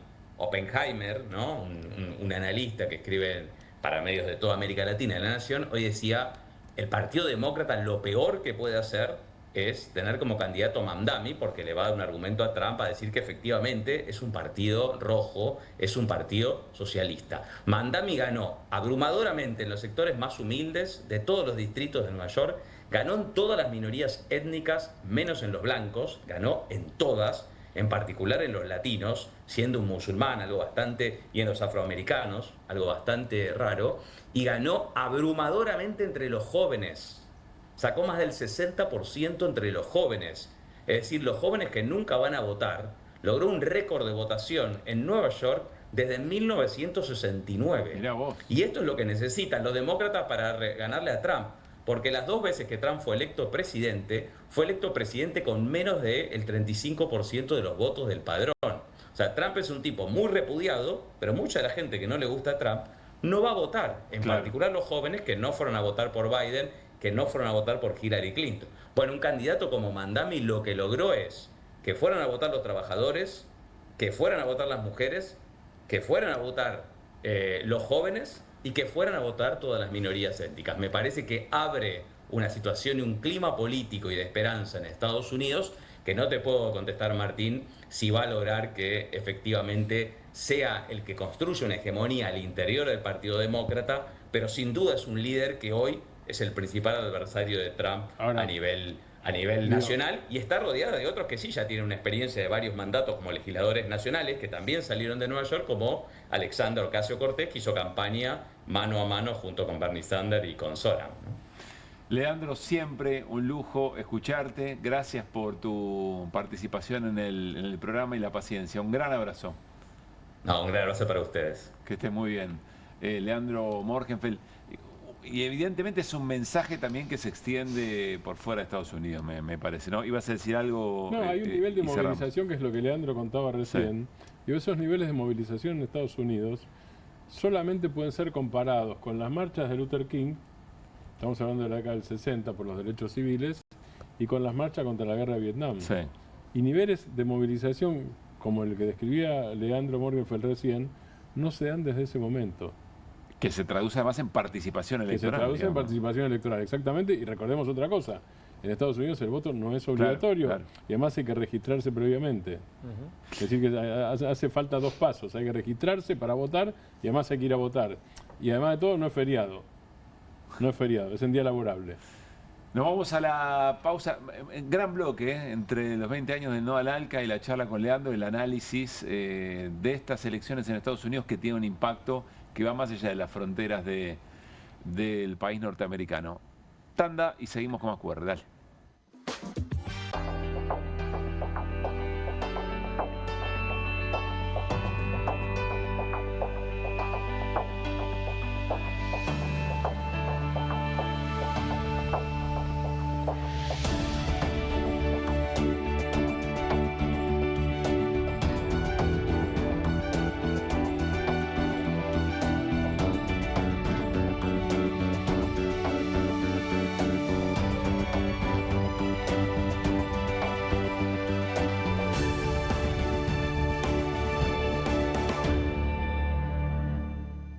En Pilar contamos con Mimuni, nuestra herramienta digital de atención ciudadana para solicitar turnos, realizar trámites y gestionar reclamos de manera ágil y cercana. Descárgate la app o chatea con nosotros por WhatsApp a través de 11 52 38 68 64. Las 24 horas del día. También podés acercarte a cualquiera de nuestros puntos Muni de lunes a viernes de 8 a 18 horas y los sábados de 9 a 15 horas. En Pilar seguimos acercando el Estado a todos y todas las pilarenses. Pilar presente con futuro.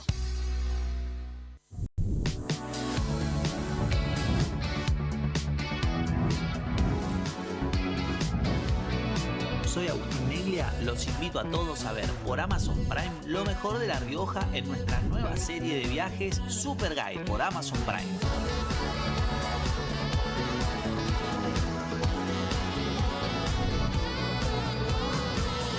Una exposición increíble en La Rioja, ojalá que puedan venir algún día porque es una experiencia inigualable.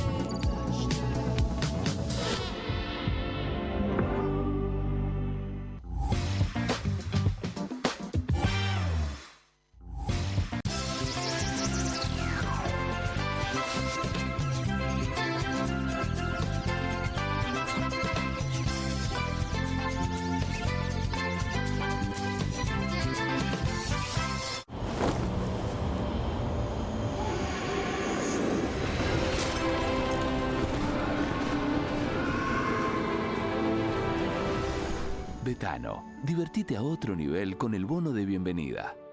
Espero que te guste. Cociné un pollo con papas, acariciado por una cocción a gas envolvente y uniforme, para luego ser realzado con un suave calor preciso. Ah, ¿lo hiciste al horno?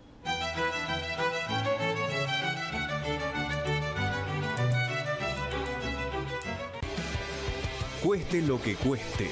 El primer streaming de Perfil.com, conducido por Román Yuch junto al Doc Juan Heruela, los periodistas Marcelo Mármol Moura y Lucas Buceta. Información deportiva, opinión y análisis. Cueste lo que cueste.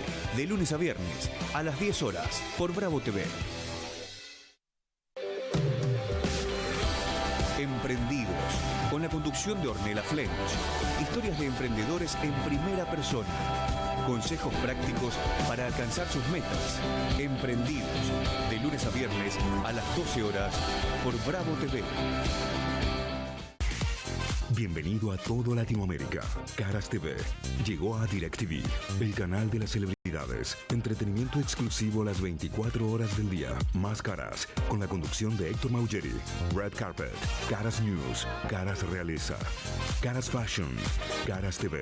Llegó a DirecTV. Contenidos exclusivos para toda Latinoamérica.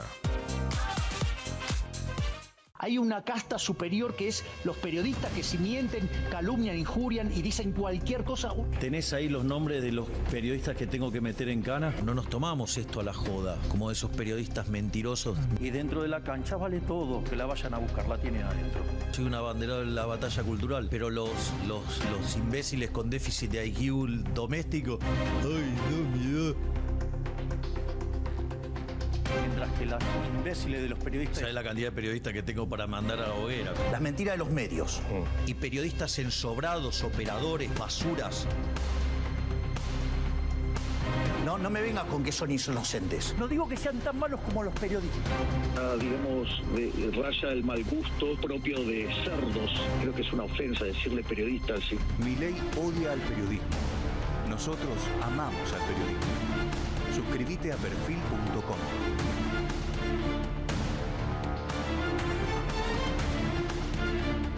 ¿Necesitas llegar tranquilo a fin de mes? Tené un préstamo 100% online con WeCred. Te damos un préstamo personal de hasta 400.000 pesos. Acreditación por CBU dentro de las 48 horas. Mínimos requisitos. Cuotas fijas en pesos. Rápido, simple y seguro.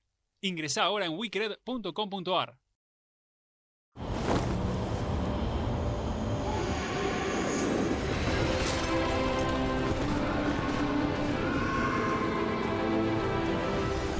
Betano, divertite a otro nivel con el bono de bienvenida.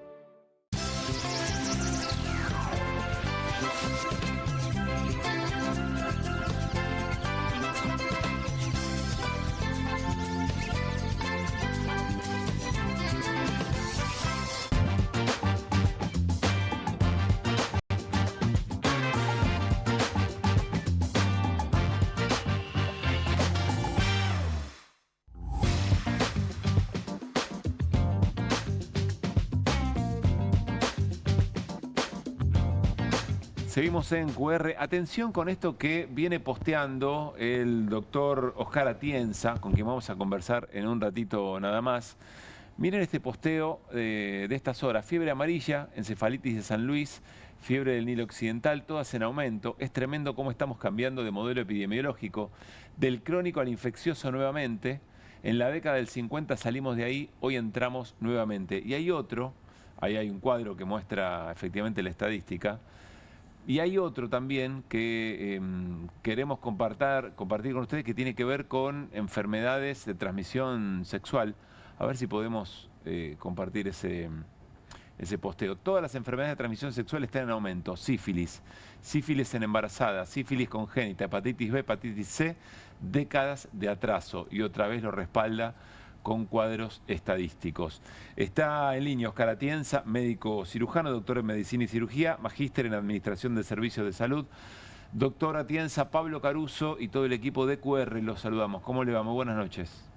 Hola, ¿qué tal? ¿Cómo está? Buenas noches, Pablo, y a todo el equipo. Gracias por la invitación a charlar. Gracias por esperarnos unos minutos. A ver si nos puede traducir la gravedad de esto que está denunciando de alguna manera.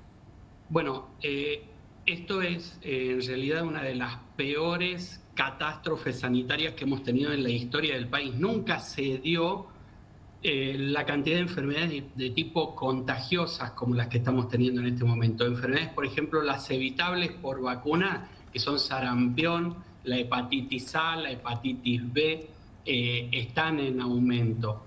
Enfermedades como, por ejemplo, la tos convulsa. 4 niños fallecidos esta semana por tos, en realidad no esta semana, la semana pasada, y quizás tengamos algunos más de 4.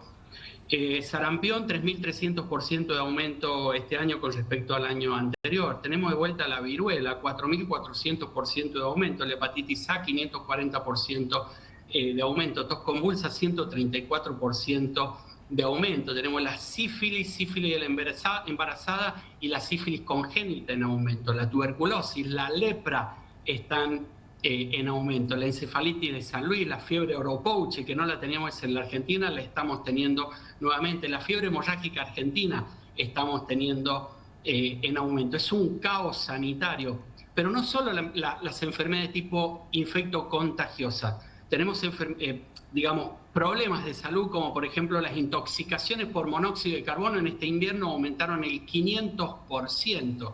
Esto por falta de medidas de prevención, de promoción y de protección de la salud. Las picaduras de arañas hogareñas, que siempre veíamos las propagandas en la tele, de la araña, la Lactrodectus, la Laxoceles, por ejemplo, que son accidentes hogareños, en un 120% de aumento. Las picaduras de víboras, 120% de aumento. Prácticamente todo lo que son eventos de salud están en aumento, en brote. Y lo peor de todo es que algunas situaciones de estas son de fácil control. Pero, por ejemplo, para lograr erradicar el sarampión a valores de hoy, hay unos 4.500 casos prácticamente en todas las provincias. O la tos convulsa, también 3.700 casos denunciados con 383 que son los casos que son testeados y comprobados. Para poder erradicar estas dos enfermedades a valores de hoy nos llevaría más o menos un tiempo de 5 años. Pero si las dejamos instalarse, si le damos tiempo para que se instalen, posiblemente tengamos que recurrir a 1 o 2 décadas para poder volver a erradicar estas enfermedades. A ver, Oscar, yo entiendo que cada una de estas de estos distintos tipos de patologías tienen razones diversas, digamos, en su agravamiento. Una cosa las picaduras de las arañas, otra cosa el monóxido de carbono, otra cosa vacunación o infecciosa o transmisión sexual. Me voy a quedar con estas últimas. ¿Cuál es la razón? ¿Por qué está pasando esto?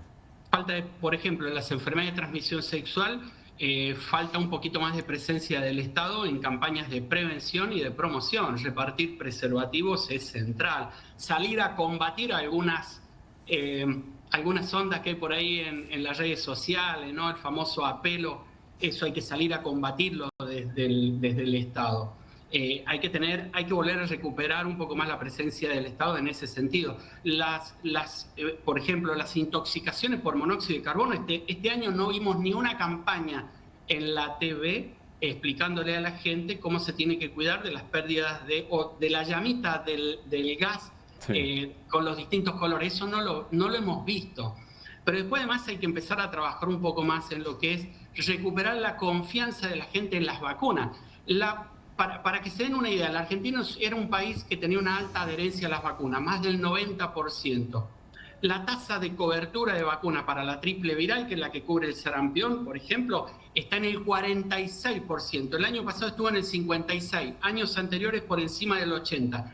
¿Qué quiere decir eso? Que tener el 54% de los niños que no tienen calendario de vacunación completo. Si no tienen calendario de vacunación completo los niños, obviamente estas enfermedades van a aparecer. Entonces son 3 ejes: prevención, promoción y protección de la salud, para que no solo las enfermedades infecciosas, sino las otras, que son accidentes hogareños por las víboras, las arañas o las intoxicaciones por monóxido, empiecen a descender. Es decir, que falta la presencia del Estado en estos 3 ejes que son los fundamentales en lo que es salud pública. El común denominador es el rol del Estado, entonces, Oscar. Sí, la ausencia del Estado. Te digo que es una catástrofe lo que está pasando, porque cuando uno ve, a los abuelos no le están llegando los medicamentos. El año pasado tuvimos acá en Córdoba una tasa de exceso de muerte en personas de más de 65 años del 11%. En pandemia la tasa de exceso de muerte fue el 10,6%. Es decir, que está muriendo más gente hoy por falta de medicamentos que antes. Tenés abuelos que te dicen, ¿puedo partir la pastilla y tomarla más distanciada? O en lugar de tomarla cada 12 horas, ¿la puedo tomar cada 24 horas? Eso es un problema, porque ahí tenés morbilidad y mortalidad. ¿Qué es morbilidad? Gente que, por ejemplo, no toma la pastilla de la presión como la tiene que tomar y termina con una ACV. Y efectivamente hay otros que mueren. La tasa de mortalidad del año pasado en Córdoba, la tasa de exceso de mortalidad en personas de más de 65 años fue del 11%. Si eso lo llevas a nivel nacional, acá en Córdoba tenemos ese dato porque a nivel estadístico se trabaja muy bien. No quiere decir que en Córdoba estemos peor que en el resto del país. Esto seguramente ha ocurrido en todas las provincias. Lo que pasa es que hay algunas que lo muestran y otras que no. Entonces, por donde mires, hay problemas sanitarios. Oscar, gracias por ayudarnos a ponernos en alerta sobre esto. Gracias a usted por la comunicación, como siempre. Un gran abrazo. Hasta luego. Bueno, tremendo, ¿no? Terrible. En el primer posteo me impresionó un dato, que en un momento dice, volvimos a estar en algunas enfermedades como en la década del 50. Claro, si uno dice, en términos de historia, en la década del 50, digo, hay fenómenos interesantes en la década del 50. Cuando uno lo baja a tierra, retrocedimos 70 años. 70 años, sí. Bajado a tierra es muy impresionante, retrocedimos 70 años. Y el otro dato impresionante es lo que decía lo del exceso de Atienza, claro, el exceso de muerte en Córdoba, claro, es lo mismo que usaba en pandemia. Mayor que en la pandemia. Es impresionante. Mayor que en pandemia, y lo que se va a tardar si no se arregla ahora. Cuando dijo van a ser décadas en algunos lugares, en algunos puntos. Nos vamos a una pausa, hay más QR después. Para vos, ¿cómo son los créditos personales Credicop? Y son rápidos. Lo pedí hoy. Me llevo esta. Credicop, alto crédito. La cuota, baja. Baja no, bajísima. Chicos, cuidado. Y sí, con Banco Credicop tenés los mejores créditos personales para hacer realidad esos proyectos que tanto esperabas. Movete a Credicop. Movete a un banco distinto. Banco Credicop Cooperativo. La banca solidaria. En Pilar, contamos con Mimuni, nuestra herramienta digital de atención ciudadana para solicitar turnos, realizar trámites y gestionar reclamos de manera ágil y cercana. Descárgate la app o chatea con nosotros por WhatsApp a través de 11 52 38 68 64, las 24 horas del día. También podés acercarte a cualquiera de nuestros puntos Muni de lunes a viernes de 8 a 18 horas y los sábados de 9 a 15 horas. En Pilar, seguimos acercando el Estado a todos y todas las pilarenses. Pilar presente con futuro.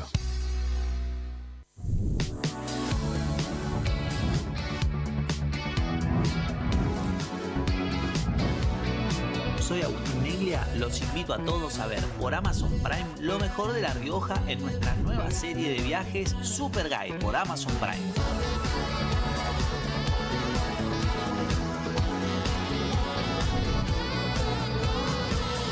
Una excursión increíble en La Rioja, ojalá que puedan venir algún día porque es una experiencia inigualable.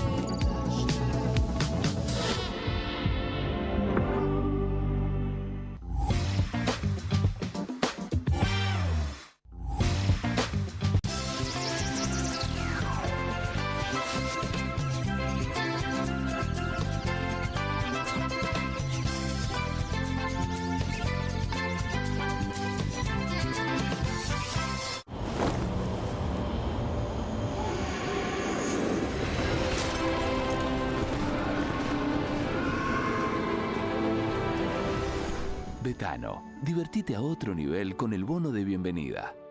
Espero que te guste. Cociné un pollo con papas, acariciado por una cocción a gas, envolvente y uniforme, para luego ser realzado con un suave calor, preciso. Ah, ¿lo hiciste al horno?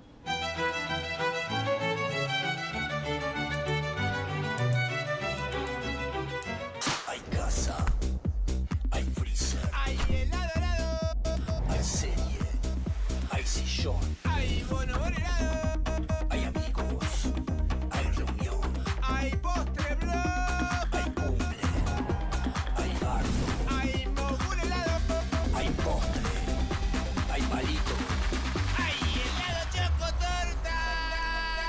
Hay casa, hay freezer y tus chocolates y golosinas favoritas hechas helado.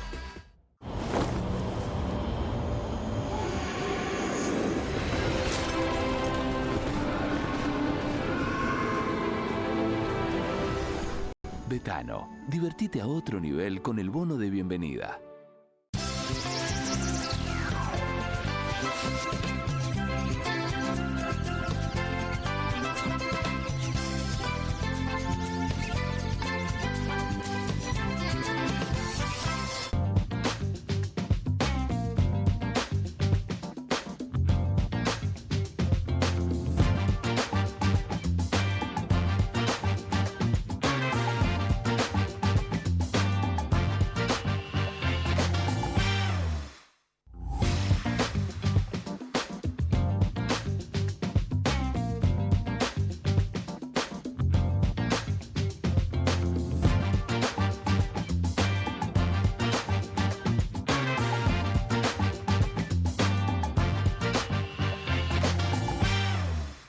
Bueno, nos estamos despidiendo y siempre scrolleamos. Algo nos queda, aunque sean poquitos minutos. Figura de la jornada, Zoran Mamdani. Tiene nombre o de delantero, ¿no? Sí. Sí, un delantero alto que en el Mundial te deja fuera, o de superhéroe.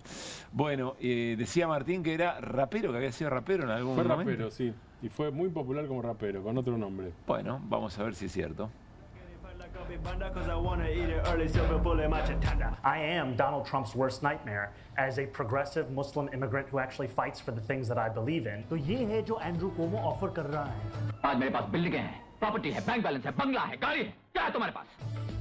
आप go ahead, make a rap for your nanny. It's a rap. Get the guap, spin the rack on your nanny. Spin the rack. Come through, give a dab to your nanny. If you really feeling good, spin a track for your nanny. Go ahead, make a rap for your nanny. Chop it up, chop, chop, chop it up, chop, chop, chop it up, chop, chop, chop, chop, chop, chop it up. Kanda, enoye mere, Kanda, be about time. So I leave my waka like Shakira. I so why call me. Bueno, cualquier cosa puede pasar. Histriónico, ¿no? el pibe. Impresionante. Histriónico. Lo que viene en Estados Unidos, evidentemente, porque recordemos, ¿no?, la tensión sobre la que esto ya ocurre, que Leandro Morgenfeld nos decía también, y qué impacto va a tener, por supuesto, en el resto del país. Bueno, veremos. Estamos observando, felicitaciones a la gente de Independiente y Rivadavia Mendoza, campeona, ganó la Copa Argentina. Deja en segundo puesto a Argentinos Juniors, que tiene que seguir buscando lugar en la Libertadores, en la tabla anual, lo cual complica de alguna manera a River, que va a tener que salir al Superclásico a ganarle a Boca. Todos están ahí como haciendo cuentas en el cierre, pero bueno, más allá de todo eso, y en un partido parece bastante polémico, felicitaciones a Independiente Rivadavia de Mendoza, ganador de la Copa Argentina. Ya saben que este programa en realidad tiene muchas ganas de convertirse en un programa deportivo, tarde o temprano lo vamos a lograr. La política y la patria son una excusa. Tenemos un último escroleo, a ver. Muy Mercado bien. Libre exige terminar con el libre mercado. Yoriki, no, muy fuerte. ¿Quién explica esto? ¿Qué pasó acá? Mercado Libre, a ver, claro. ¿Estaba la noticia por ahí? Mercado Libre pide reglas estrictas sobre Shein y Temu. El CEO de Mercado Libre Argentina, Juan Martín de la Serna, reclamó normas más estrictas para las plataformas chinas. Bueno, y aseguró que venden que venden productos de baja calidad y afectan a las pymes argentinas. Es el chiste, se explica solo este. Sí, ¿no? Sí, hay otro también de una de las empresas así tan dinámicas como Mercado Libre que dice la competencia no se eleva. Bueno, acá parece que le tiene un poco de miedo a la competencia. Claro, Mercado Libre, más allá de que tenga algún punto en relación a la necesidad de regulaciones a estas plataformas que te meten productos a muy bajo precio, ¿no? Claro, pero lo pide Mercado Libre, que goza de no regulaciones, por ejemplo, en Mercado Pago. Mercado Pago, digo, su unidad financiera no es un banco. Sí. Los bancos se quejan permanentemente de que, por ejemplo, los sueldos que paga Mercado Libre a sus empleados no están vinculados al sindicato bancario, son menores. O también no le importa tanto las regulaciones laborales con respecto a los repartidores. Los repartidores de Mercado Libre no tienen un contrato de relación de dependencia con la empresa. Claro. Son colaboradores, ¿no? Tienen un monotributo, son autónomos. Bueno, ahí parece que no importa tanto las regulaciones, o en Mercado Pago no importa tanto las regulaciones, y cuando le están comiendo una porción de mercado, le están comiendo la billetera, aparece el rol del Estado ahí, necesitando el rol del Estado. Galperín preocupado por las pymes, ¿no? Que es otra novedad del también, tenés razón. Mercado Libre pide regulaciones, es el chiste que se cuenta solo, y de esta manera cerramos QR Noche de miércoles. Mañana jueves la seguimos a las 10 de la noche en vivo por Bravo TV, después de Bienvenidos al Tren.